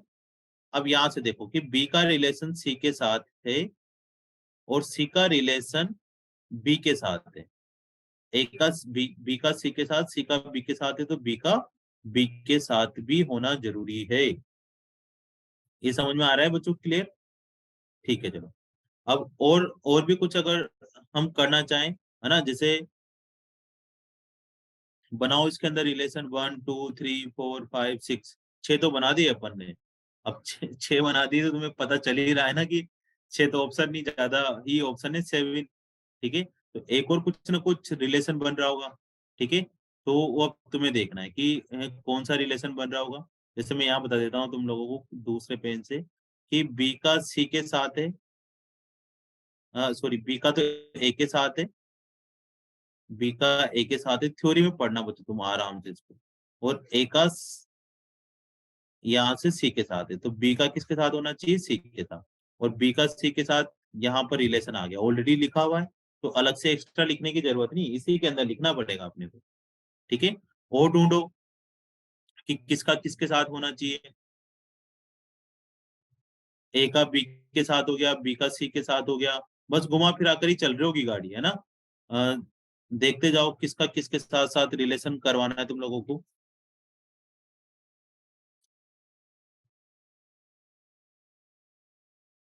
अब इसका यहाँ पर देखें उल्टा, जैसे मैं यहाँ बनाता हूँ, सी का बी के साथ है और बी का सी के साथ है, सी का बी के साथ है, बी का सी के साथ है, तो सी का सी के साथ है।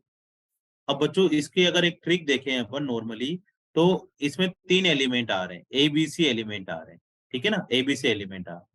तो कुछ नहीं करना होता, तुम्हें सारे ही एलिमेंट लिख देने होते हैं। टोटल एलिमेंट 9 आते हैं इसमें।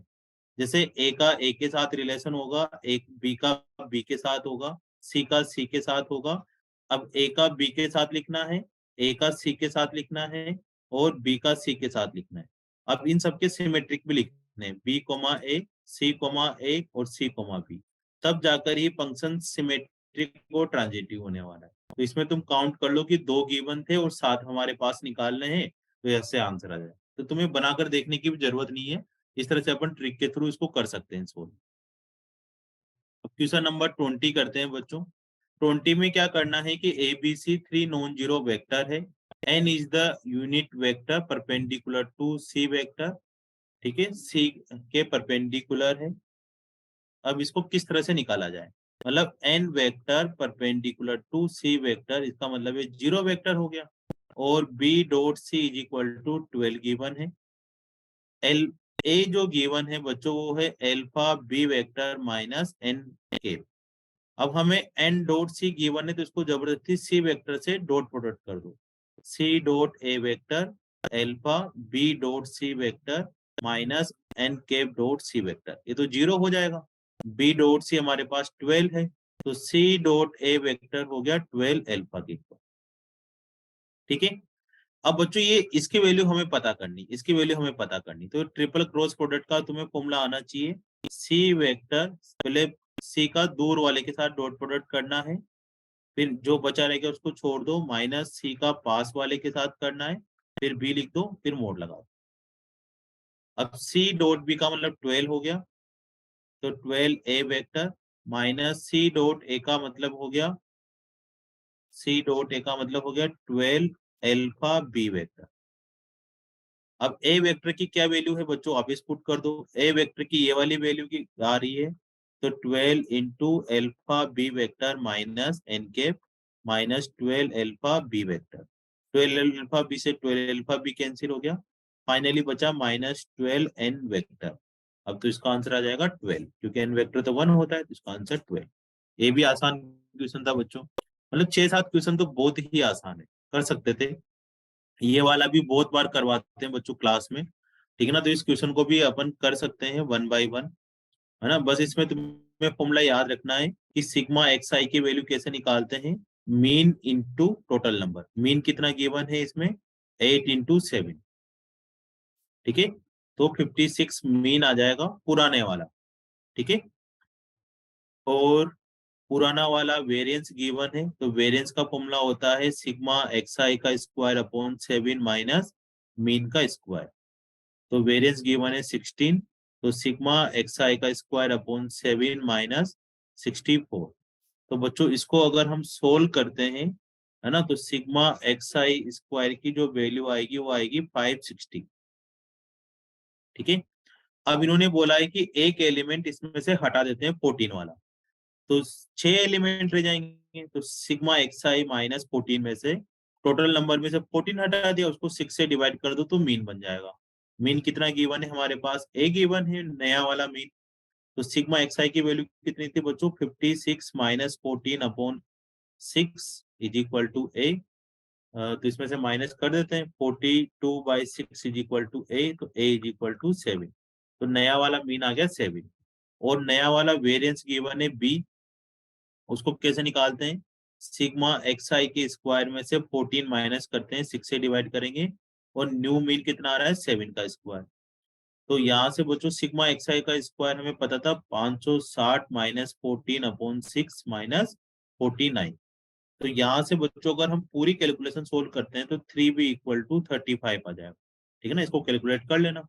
अब हमारे पास कितना आ रहा है, a प्लस 3b माइनस 5 की वैल्यू पता करनी। ए आ रहा है 7, 35 माइनस 5, इसका आंसर आ जाएगा 37। ठीक है बच्चों। तो ये वाले जो क्वेश्चन है सेक्शन बी वाले क्वेश्चन स्टार्ट हो चुके हैं अपने, जिसमें न्यूमेरिकल आंसर बता करना। क्वेश्चन नंबर 22 पर आते हैं। क्वेश्चन नंबर 22 में क्या करना है बच्चों, लेमडा 1 की वैल्यू लेमडा 2 से बड़ी है और दो प्लेन के बीच में एंगल पता करना है। तो दो प्लेन के बीच में एंगल पता करने का फॉर्मूला होता है cos theta is equal to a1 a2 plus b1 b2 plus c1 c2 root sigma a1 square b1 square c1 square root a2 square b2 square c2 square. तो हमें क्या करना है, इसके डीआरएस और इसके डीआरएस, ये है ना, इनका डॉट प्रोडक्ट करना है। तो ये हो जाएगा 3 लेमडा, इसके डीआरएस 3 माइनस 5 1, लेमडा 1 माइनस 3, इनको डॉट प्रोडक्ट कर दो। तो -5 -3 डिवाइडेड बाई रूट 3 का स्क्वायर 5 का स्क्वायर प्लस 1 का स्क्वायर, लेमडा स्क्वायर प्लस 1 का स्क्वायर प्लस 3 का स्क्वायर। ठीक है बच्चों, लेकिन हमें तो यहाँ साइन थीटा की वैल्यू की हुआ, ये थोड़ा कंफ्यूज करने के लिए दिया हुआ है, क्योंकि बच्चे यहाँ साइन थीटा ही लिख देते हैं, लाइन और प्लेन के बीच में साइन वाला फॉर्मूला लगता है। तो साइन थीटा की वैल्यू है बच्चों 2√6/5। तो कोस थीटा की वैल्यू डिवाइडेड बाई 5 तो आएगी सही, और 5 के स्क्वायर में से 24 माइनस कर देंगे, ऊपर नीचे नहीं आएगा रूट, तो 1/5 आ जाएगा। तो बच्चों तुम इसको 1/5 कर दो। इस पूरे को सोल्व करके जो लेमडा की वैल्यू निकालेंगे तो दो वैल्यू आएगी, एक 5 आएगी और एक 25/19 आ रही है। अब इसमें से लेमडा 2 तो 5 लेट कर लेंगे क्योंकि ग्रेटर है, और इसकी वैल्यू लेमडा 1 आ जाएगी। ठीक है, स्क्वायर कर लो। अब हमें क्या करना है बच्चों की, ये दो पॉइंट है, उसकी P1 प्लेन से डिस्टेंस निकालनी है।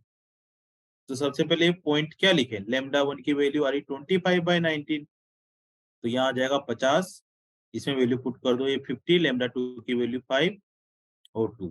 और प्लेन P1 प्लेन में R वेक्टर होता है बच्चों, उसकी जगह एक्स आई कैप, वाई जे कैप, जेड के कैप लिखने से इसको अपन एक प्लेन में कन्वर्ट कर सकते हैं। अगर तुम्हें वेक्टर वाला फॉर्मूला पता है तो वेक्टर वाला भी लगा सकते हो। तो इन दोनों का डॉट प्रोडक्ट करने से 3x minus 5y plus z minus 7 equal to 0, ये प्लेन की इक्वेशन आ गई। अब डिस्टेंस फॉर्मूला तुम्हें पता ही है, ax1 plus by1 plus cz1 plus d divided by root a square plus b square plus c square. तो बच्चों तुम इस फॉर्मूले को इसमें पुट करके सोल्व करोगे, तो जो इसका आंसर आ रहा होगा डिस्टेंस का स्क्वायर, इसकी जो डी की वैल्यू आ रही होगी √315 आ रही होगी, और डिस्टेंस का स्क्वायर हो जाएगा 315। ठीक है, तो ये आंसर निकाल लेंगे। 23 है ना, ये भी सबसे आसान क्वेश्चन था बच्चों, 23 वाला भी साफ साफ दिखाई दे रहा है, लेबनिज थ्योरम है इसमें। देखो इसमें dt आ रहा है, मतलब x तो वेरिएबल हो गया, तो इसको इससे लिख सकते हैं 48 0x t cube divided by t की पावर 6 प्लस 1 अपॉन x की पावर 4। अब इसमें limiting x tends to 0 put करेंगे, तो 0 से 0 चला जाएगा, तो ऊपर 0 हो गया, नीचे भी 0 हो गया, मतलब 0/0 फॉर्म होते हैं। इसमें कौन सी थ्योरम लगा देंगे, लेबनिज थ्योरम लगा देंगे। लेबनिज थ्योरम क्या है मैंने पता ही होगा, ऊपर वाले का डेरिवेटिव कर देंगे तो ये हो जाएगा एक्स क्यूब अपॉन एक्स की पावर 6+1, और नीचे वाले का कर देंगे तो 4x3, एक्स क्यूब से एक्स क्यूब कट जाएगा, ये कट जाएगा 12 बार, और लिमिटिंग एक्स की वैल्यू 0 पुट कर देंगे तो फाइनली आंसर 12 आ जाएगा। ये तो बहुत ही आसान सा सवाल था बच्चों। 24 वाला करते हैं, ठीक है।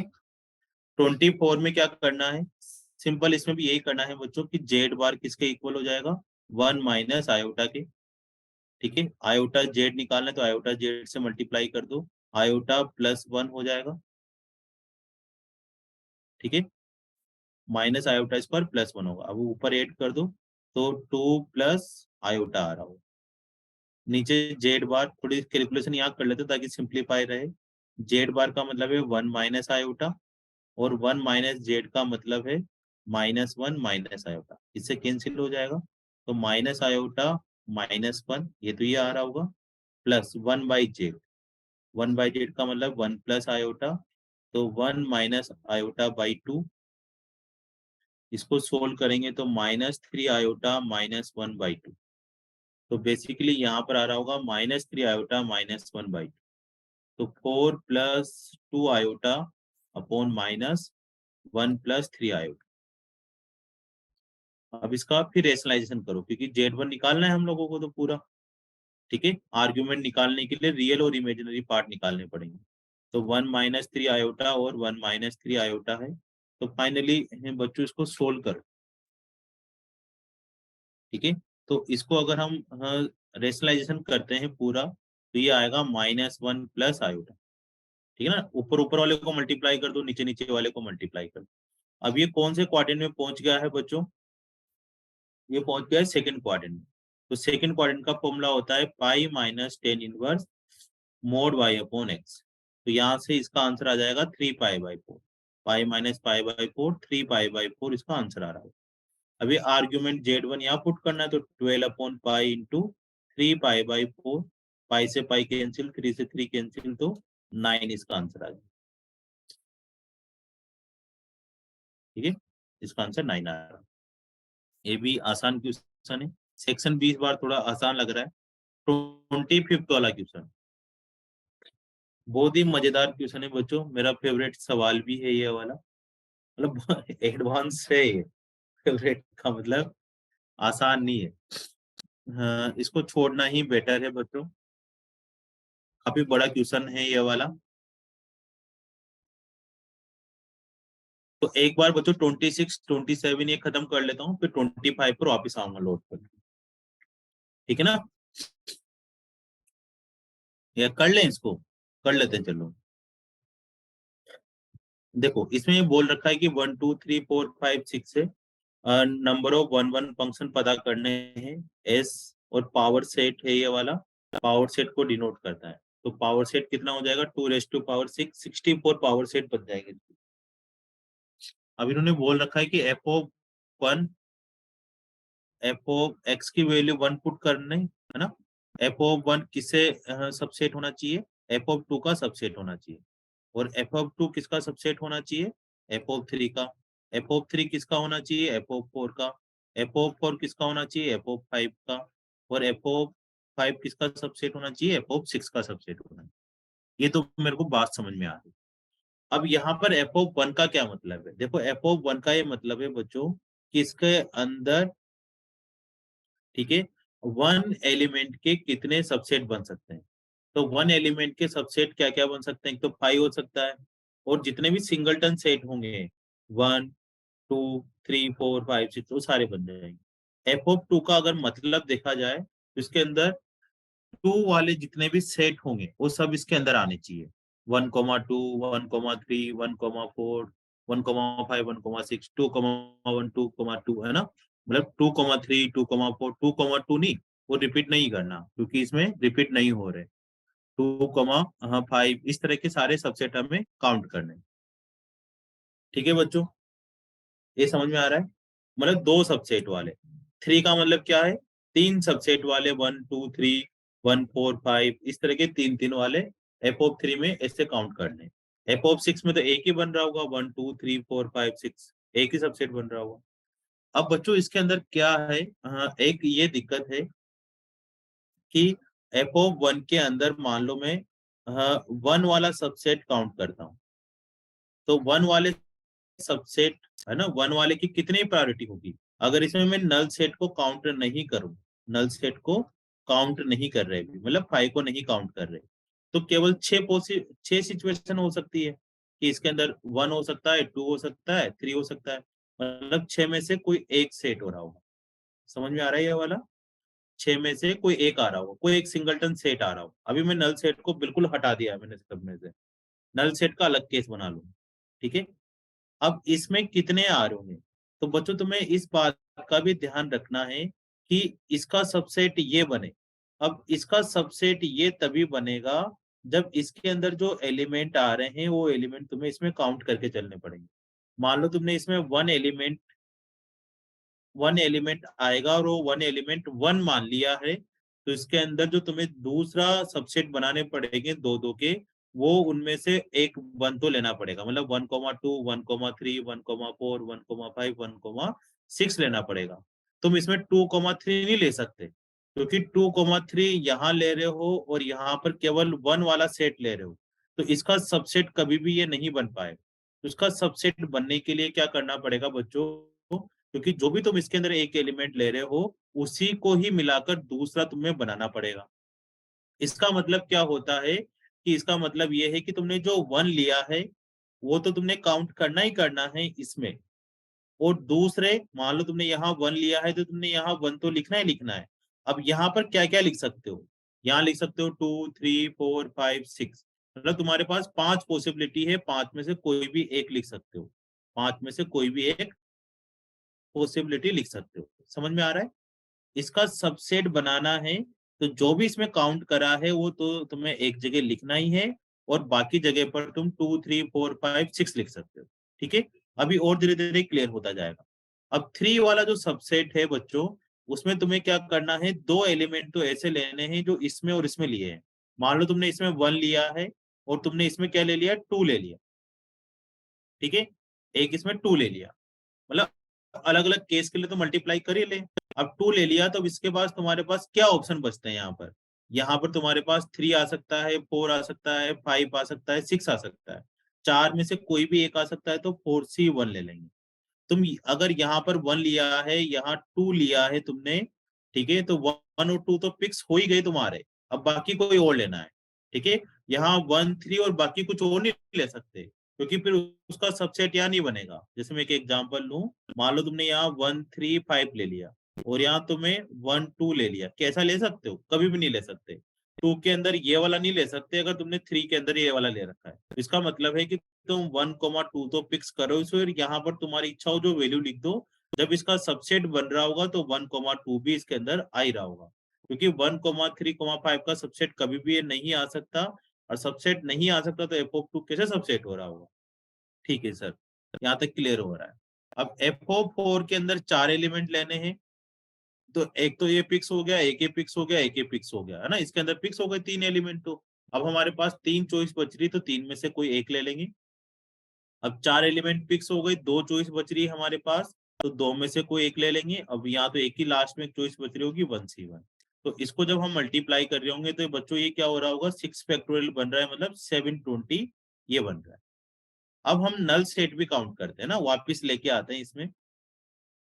मान लो हमारे पास एफ ऑफ 1 सबसेट है एफ ऑफ 2 का, एफ ऑफ 2 सबसेट है एफ ऑफ 3 का, एफ ऑफ 3 सबसेट है एफ ऑफ 4 का, एफ ऑफ 5 सबसेट हो रहा होगा, एफ ऑफ 6 सबसेट हो रहा होगा। अब मैंने एफ ऑफ 1 है ना बच्चों, 1, उसको क्या कर लिया है कि 5 सबसेट काउंट करा है। एफ ऑफ 1 को क्या सबसेट काउंट करा है, 5 सबसेट काउंट करा है,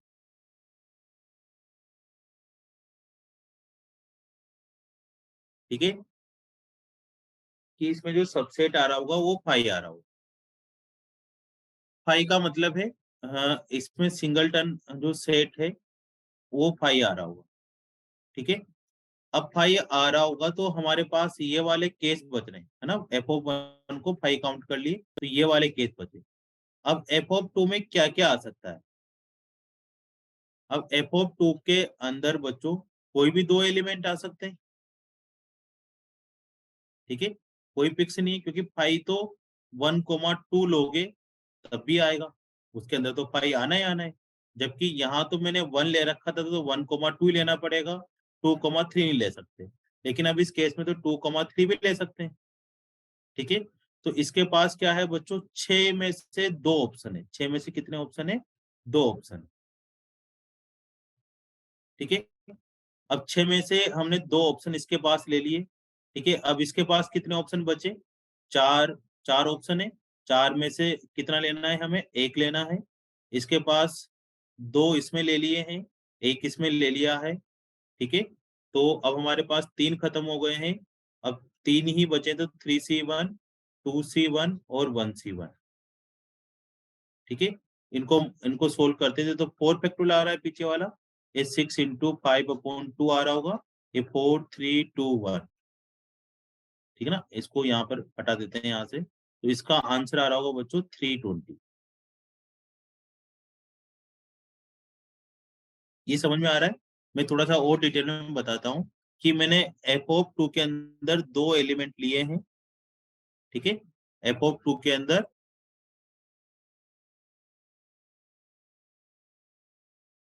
थोड़ा सा और कर लेते हैं। f(2) के अंदर हमने 2 एलिमेंट लिए, यहाँ 2 एलिमेंट लिए हैं, यहाँ 3 एलिमेंट लिए हैं, यहाँ 4 एलिमेंट लिए हैं, यहाँ 5 एलिमेंट लिए हैं, यहाँ 6 एलिमेंट लिए, ठीक है बच्चों। लेकिन ऐसा भी तो हो सकता है केस कि यहाँ पर f(2) में मैं केवल एक ही एलिमेंट लूं। एक ही एलिमेंट का क्या मतलब हो रहा है बच्चों? क्योंकि f(2) का मतलब ये है कि इसका सबसेट बनना चाहिए, है ना। जैसे मान लो यहाँ से स्टार्ट करते हैं, यहाँ पर 6 एलिमेंट है, ठीक है। तो 6 एलिमेंट है, तो ये इसका सबसेट बन जाए। यहाँ पर मान लो f(1) 5 एलिमेंट ले रखा है, f(2) क्या है? f(2) के अंदर दो दो एलिमेंट के कितने केस बनाए जा सकते हैं, ठीक है ना। इस तरह का केस बनता जा रहा है। तो यहाँ पर दो दो एलिमेंट के जो केस बनने वाले हैं बच्चों, वो कितने केस बनाए जा सकते हैं वो देखते हैं। तो यहाँ पर हाँ, 2, 3, 4, 5, 6, एक तो 320 वाला केस बना दिया। और तुम बताओ और क्या बनाए जा सकते हैं? सोचो थोड़ा सा कि f(1) को तो 5 काउंट कर रखा है, मतलब सिंगल भी काउंट नहीं कर रखा। f(2) के अंदर मैं क्या ले सकता हूँ? एक एक वाले केस भी ले सकते हैं, ठीक है। सिंगल मान लो मैंने इसके अंदर सिंगल केस ले लिया, 1, 1 वाले, तो इसका सबसेट तो बन ही सकता है ना, 1 का सबसेट ये बन सकता है। 2 का मतलब ये होगा बच्चों कि तुम इसके अंदर 2, मतलब इससे ज्यादा केस लेना है। इससे ज्यादा केस का मतलब है 1, और 1 से ज्यादा केस ले सकते हो, ठीक है। जैसे थोड़ा सा और मैं तुम्हें एक्सप्लेन करूं अच्छे से कि क्या हो।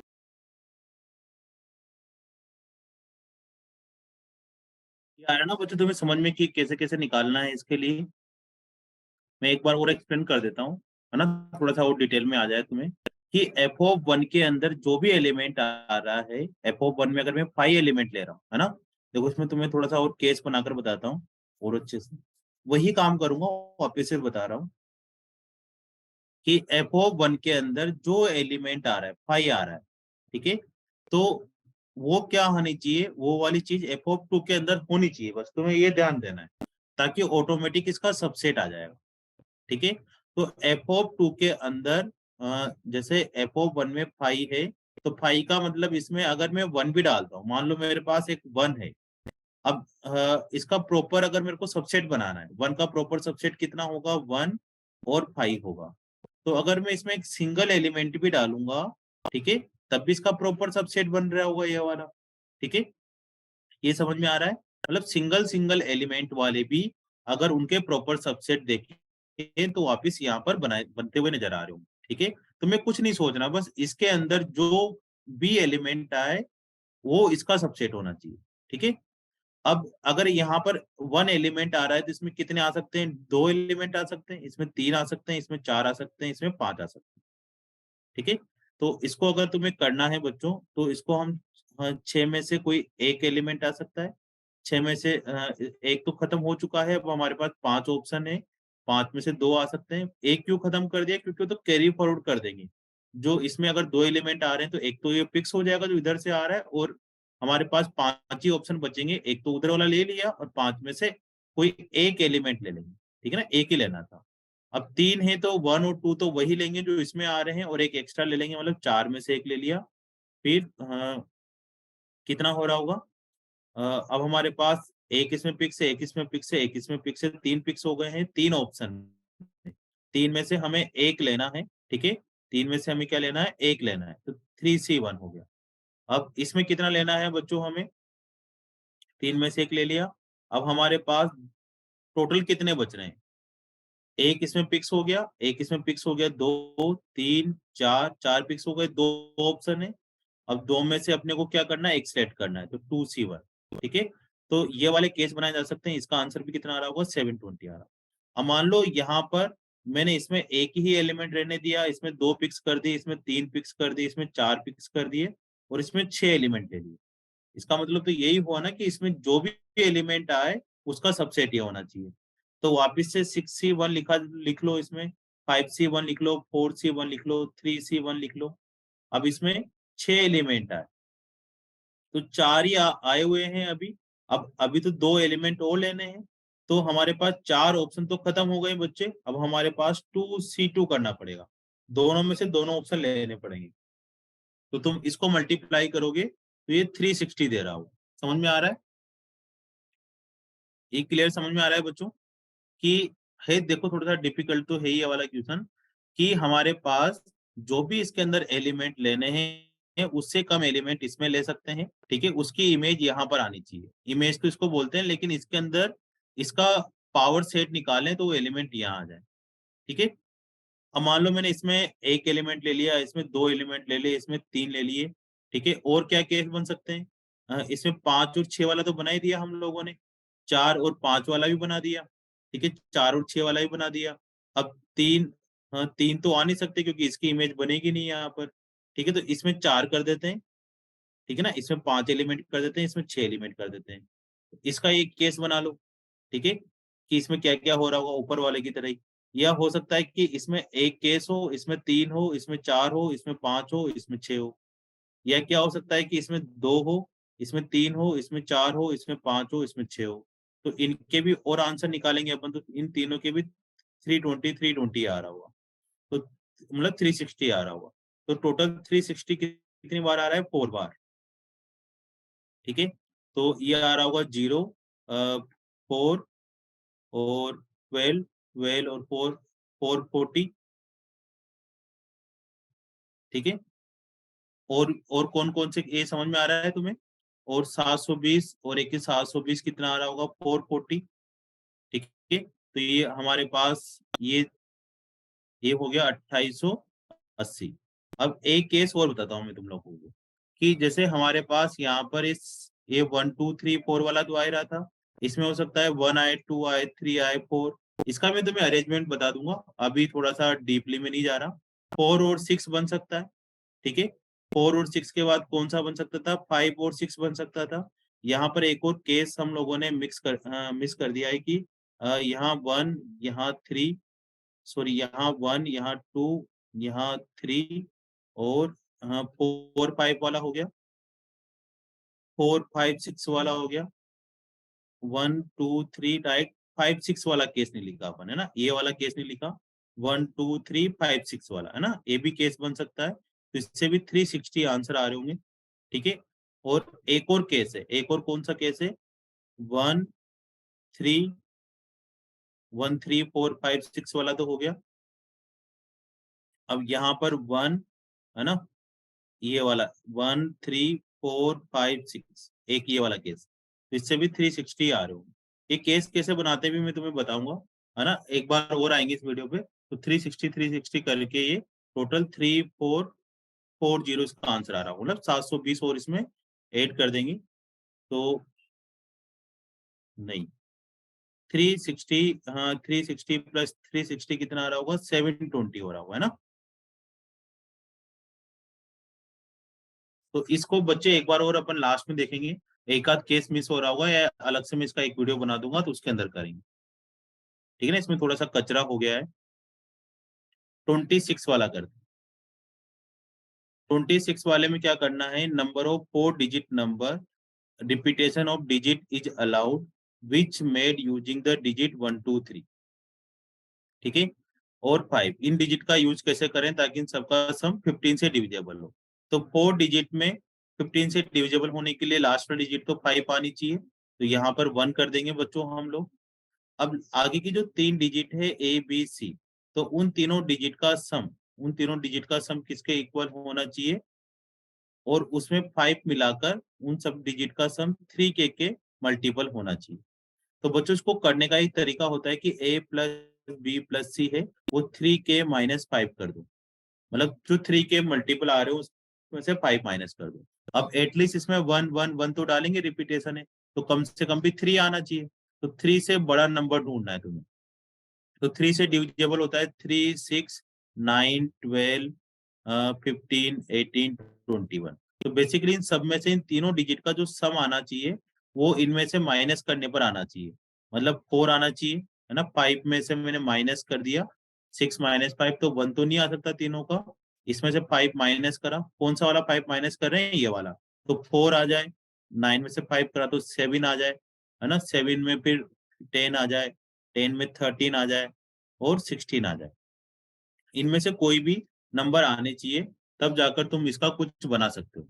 ठीक है बच्चों, तो इनमें से सबसे पहले डिफरेंट डिफरेंट डिजिट का अपन पता करते हैं।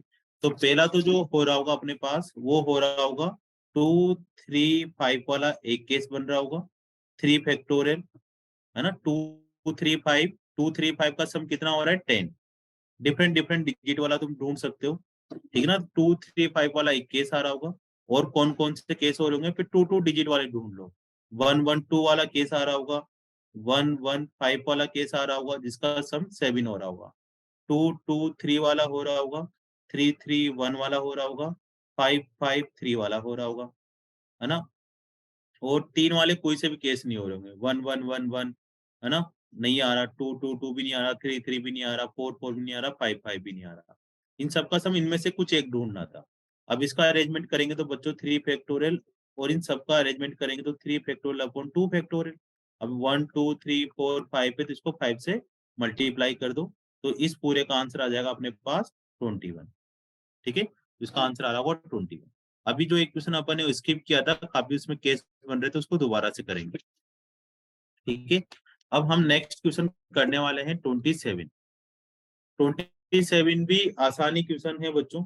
ठीक है, इसमें तुम्हें एक चीज का ही ध्यान देना है कि जो ई आ रहा है, बेसिकली ई किसको बोला जा रहा है, 0 फैक्टोरियल का मतलब 1, 1 फैक्टोरियल, 1/2 फैक्टोरियल, 1/3 फैक्टोरियल, 1/4 फैक्टोरियल, इसके सम को ई बोल रहे हैं। तो ई में कैसे करना है, जैसे हमारे पास n इक्वल टू 0 है, तो इसको बच्चों पहले तो अलग अलग सेपरेट सेपरेट कर लो। n की वैल्यू 0 से लेकर इंफिनिटी है, तो n³ 2n factorial divided by n factorial into 2n factorial, इससे कैंसिल आउट हो गया। और इसको अलग से सेपरेट कर लो, n इज इक्वल टू 0 से infinity 2n-1 n factorial upon n factorial into 2n factorial, n factorial से n फैक्टोरियल कैंसिल आउट हो गया। अब यहाँ पर भी कर सकते हैं, n फैक्टोरियल क्या लिख सकते हैं, n इंटू n-1 फैक्टोरियल, तो इसको इससे कैंसिल आउट कर दो। तो sigma n is equal to 0 से infinity n² upon n-1 factorial, इसमें से -1 और +1 करा, तो sigma n is equal to 0 की जगह 1 लिख देंगे क्योंकि 1 ही सेटिस्फाई हो रहा होगा, है ना, यहाँ पर 0 तो नहीं हो रहा होगा। n+1 upon n-1 factorial, plus इसको एक इधर लेके चले जाओ, तो n इज इक्वल टू 1 से इंफिनिटी n-1 फैक्टोरियल। पहले इसको सोल्व कर लेता हूँ, फिर इसको भी सोल्व करूंगा मैं धीरे धीरे। यहाँ तक क्लियर हो रहा है। अब बच्चों इसमें n-1 से n-1 फैक्टोरियल कैंसिल होकर n-2 फैक्टोरियल बचेगा, है ना, n-1 n-2 फैक्टोरियल लिख सकते हो। तो अब इसको भी आगे चल के और टुकड़े करते हैं, तो sigma n is equal to 1 से इंफिनिटी, अब नीचे n-2 आ रहा है तो 2 लिख लो, और ऊपर लिख दो n-2 + 3 अपॉन n-2 फैक्टोरियल। अब इसको इसके नीचे, इसको इसके नीचे ले जाओ, और एक यहाँ बचा हुआ ही है, इसको भी लिख दो। n इज इक्वल टू 1 से इंफिनिटी 1/n-1 फैक्टोरियल, इससे कैंसिल आउट होकर n-3 फैक्टोरियल बचेगा नीचे, तो 1/n-3 फैक्टोरियल प्लस 3/सिग्मा n-2 n-2 factorial sigma n is equal to 2 से infinity, n is equal to 3 से इंफिनिटी और plus sigma n is equal to 1 से इंफिनिटी। अब बच्चों तुम इस सब में वैल्यू पुट करोगे ना 3 से लेकर इंफिनिटी तक, तो ये वाली सीरीज बनती नजर आ रही हो, तो इसका आंसर ई आएगा, इसका आंसर 3 आएगा, इसका आंसर ई आएगा, तो ये 5 ई आंसर आने वाला है इस वाले ब्लॉक का। ठीक है, अब इस वाले को सोल्व करते हैं। इस वाले में क्या करना है, 2n फैक्टोरियल आ रहा है, 2n-1 है, तो इसको भी तुम इसी तरह से दो पार्ट में डिवाइड कर सकते हो। 2n-1 upon 2n 2n into, है ना, इसको दो पार्ट में ऐसे अलग करते हैं, देखो इस तरह से करो, 2n के नीचे ले जाओ 2n फैक्टोरियल और -1/2n फैक्टोरियल, 2n से 2n इधर कैंसिल हो जाएगा, तो 2n-1 फैक्टोरियल बचेगा, सिग्मा n की वैल्यू 1 से इंफिनिटी आ रही होगी और इधर सिग्मा n की वैल्यू 0 से इंफिनिटी आ रही होगी, क्योंकि जीरो रहा तो इसके साथ चला जाएगा। यहाँ 1 से क्यों लिखा, क्योंकि जीरो पुट करोगे तो सेटिस्फाई नहीं करेगा, तो एक नंबर आगे बढ़ा देते हैं, 2n फैक्टोरियल। अब बच्चों इसमें तुम n की वैल्यू पुट करोगे तो ये वाला जो पोर्शन है तुम्हें देगा 1 प्लस 1/3 फैक्टोरियल 1/4 फैक्टोरियल, इस तरह से देता हुआ जा रहा होगा, और ये माइनस करके दे रहा होगा इवन नंबर, है ना, पहले जीरो पुट करा तो 1, फिर 1/2 1/4, ये नंबर दिया जा रहा होगा।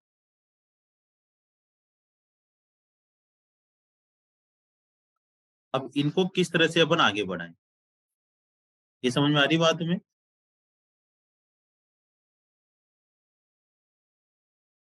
अब इन नंबरों को धीरे धीरे किस तरह से आगे सोल्व करते जाना।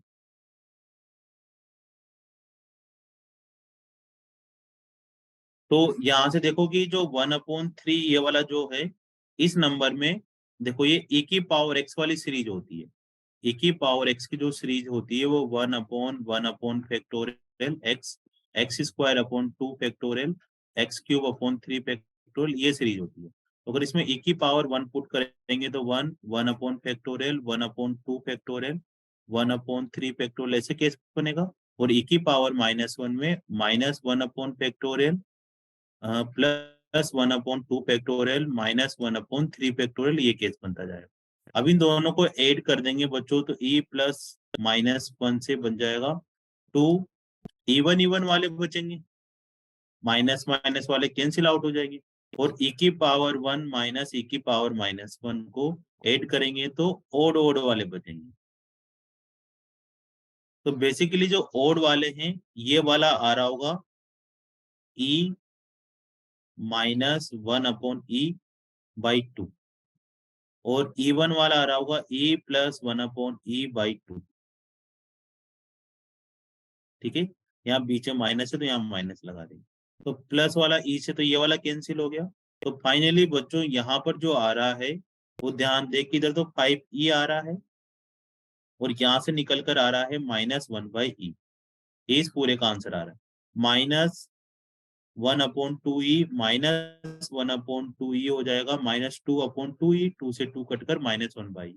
अब ए की वैल्यू तो 5 आ जाएगी बच्चों, यहाँ से कंपेयर करेंगे तो, यहाँ से कंपेयर करेंगे तो ए की वैल्यू कितनी आ रही होगी 5, और बी की वैल्यू कितनी आ रही होगी -1, तो यहाँ वैल्यू पुट कर दो 25 प्लस 1, और सी कुछ नहीं आ रहा 0, तो फाइनली इसका आंसर आ रहा होगा 26। ठीक है बच्चों, चलो नेक्स्ट क्वेश्चन करते हैं, बहुत लंबा पेपर हो गया है ये वाला, है ना, कोई बात नहीं, चलो इसमें एक ही क्वेश्चन है थोड़ा सा, अब तो बहुत आसान आसान वाले बच रहे हैं, थोड़ा सा पेशेंस बनाए रखें तो हो जाएगा।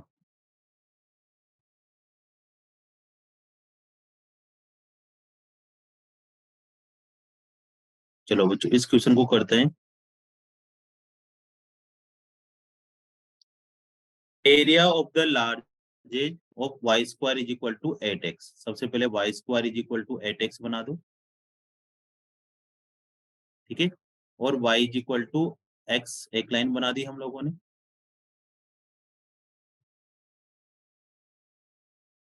ठीक है। और x is equal to two, x is equal to two वाली ये लाइन बना दी, x is equal to two आ रहा होगा। y की जगह x पुट करेंगे तो यहाँ पर भी x इज इक्वल टू 8 आ रहा होगा। अब इनमें लार्जर एरिया, एक तो ये वाला पोर्शन आ रहा है, एक ये वाला पोर्शन आ रहा है, दिखने से बड़ा लग रहा है कि इसमें 2 का गैप आ रहा है, इसमें 6 का गैप आ रहा है। तो पहले ये वाला पोर्शन निकाल, 2 से 8 वाला। तो बहुत आसान है बच्चों, 2 से 8 वाले में पहले कर्व के एरिया में से लाइन का एरिया माइनस कर देंगे। तो व्हाइट वाले कर्व का एरिया हो रहा होगा √8x, उसमें से लाइन का एरिया माइनस कर देंगे y इक्वल टू एक्स। तो √8 तो बाहर निकाल लो, इसका हो जाएगा x की पावर 3/2, 3/2 और एक्स स्क्वायर बाई 2। यहाँ पर लिमिट लगा देंगे तो 2 से 8। अब 2 से 8 अगर हम इनका इंटीग्रेशन करते हैं तो बताओ कितना आंसर आ रहा होगा बच्चों सोल्व करने पर। जो ये पूरा एरिया एल्फा के इक्वल बोल रखा है फर्स्ट क्वाड्रेंट में, तो आ रहा होगा 22/3। अब इसको 3 से मल्टीप्लाई कर देंगे तो 22 इसका आंसर आ जाएगा। तो ये भी आसान क्वेश्चन था बच्चों। अब 29 वाला करते हैं। 29 वाले में क्या करना है कि equation of the plane passing through the 1, 1, 2 और परपेंडिकुलर टू द लाइन, इन लाइनों के परपेंडिकुलर है, परपेंडिकुलर टू द लाइन। तो इससे एक लाइन की डीआरएस निकाल देते हैं, डीआरएस ओ लाइन।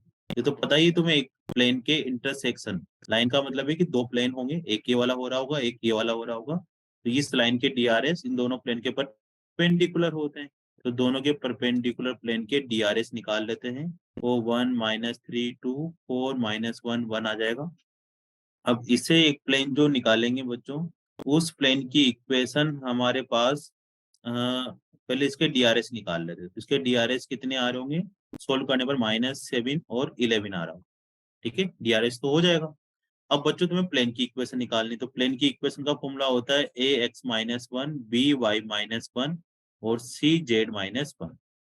अब ए बी सी की जो वैल्यू है वो -1, सॉरी, ए x-x1 y-y1 z-z1, ये लिखना है। अब x1 y1 की वैल्यू कितनी हो रही होगी 1, b की वैल्यू आ रही है 7 y-1 और जिसकी वैल्यू आ रही है +11 z-2। अब इसको सोल्व करते हैं। तो -x+1, 7y-7, 11z -22 equal to 0, -x+7y+11z -14 equal to -29, तो 28 इक्वल टू 0, ठीक है। अब इन्होंने जो हमें प्लेन गिवन है बच्चों, ये गिवन है ax+by+cz इक्वल टू 1।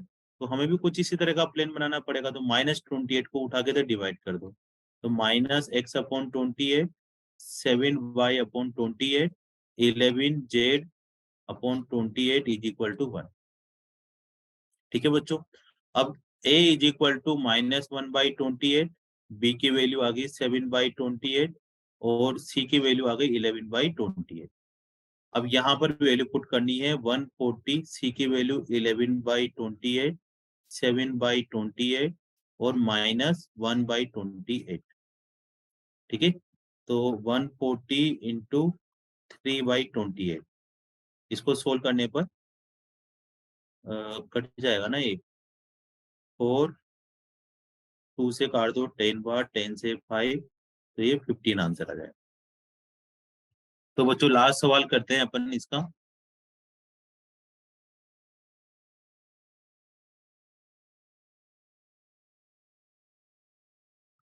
देखो इसमें भी थोड़ी सी प्रिंटिंग मिस्टेक है, ये वाली चीज नहीं है यहाँ पर, ये गिवन है डायरेक्ट इसमें। हाँ, एफ एन जो है बच्चों, जैसे एफ एन की जो वैल्यू गिवन है, तो एन की वैल्यू 2 पुट करनी कम से कम।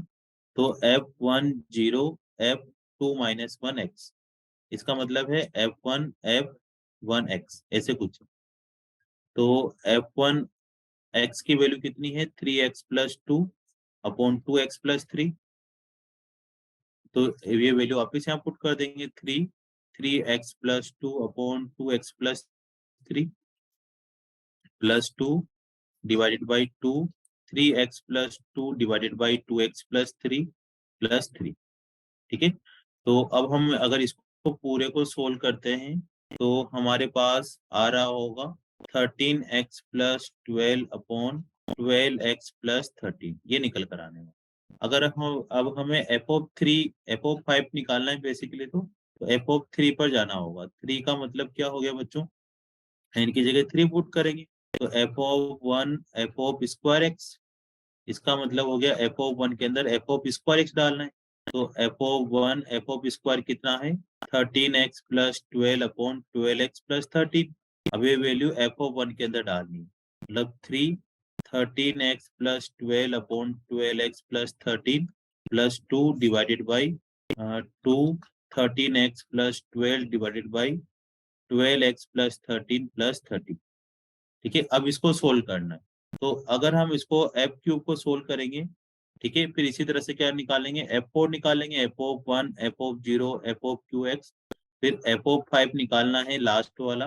तो जो बच्चों फाइनली f(5) आ रहा होगा वो आएगा f(x3) x प्लस, ये भी लेंथी सवाल है, x2 1562। ये तो पता ही इंटरचेंज हो रहा है, जैसे यहाँ 13x आ रहा है 13 आ रहा है 12 आ रहा है तो 12 आ रहा है, तो ये दोनों इंटरचेंज हो ही जाते हैं।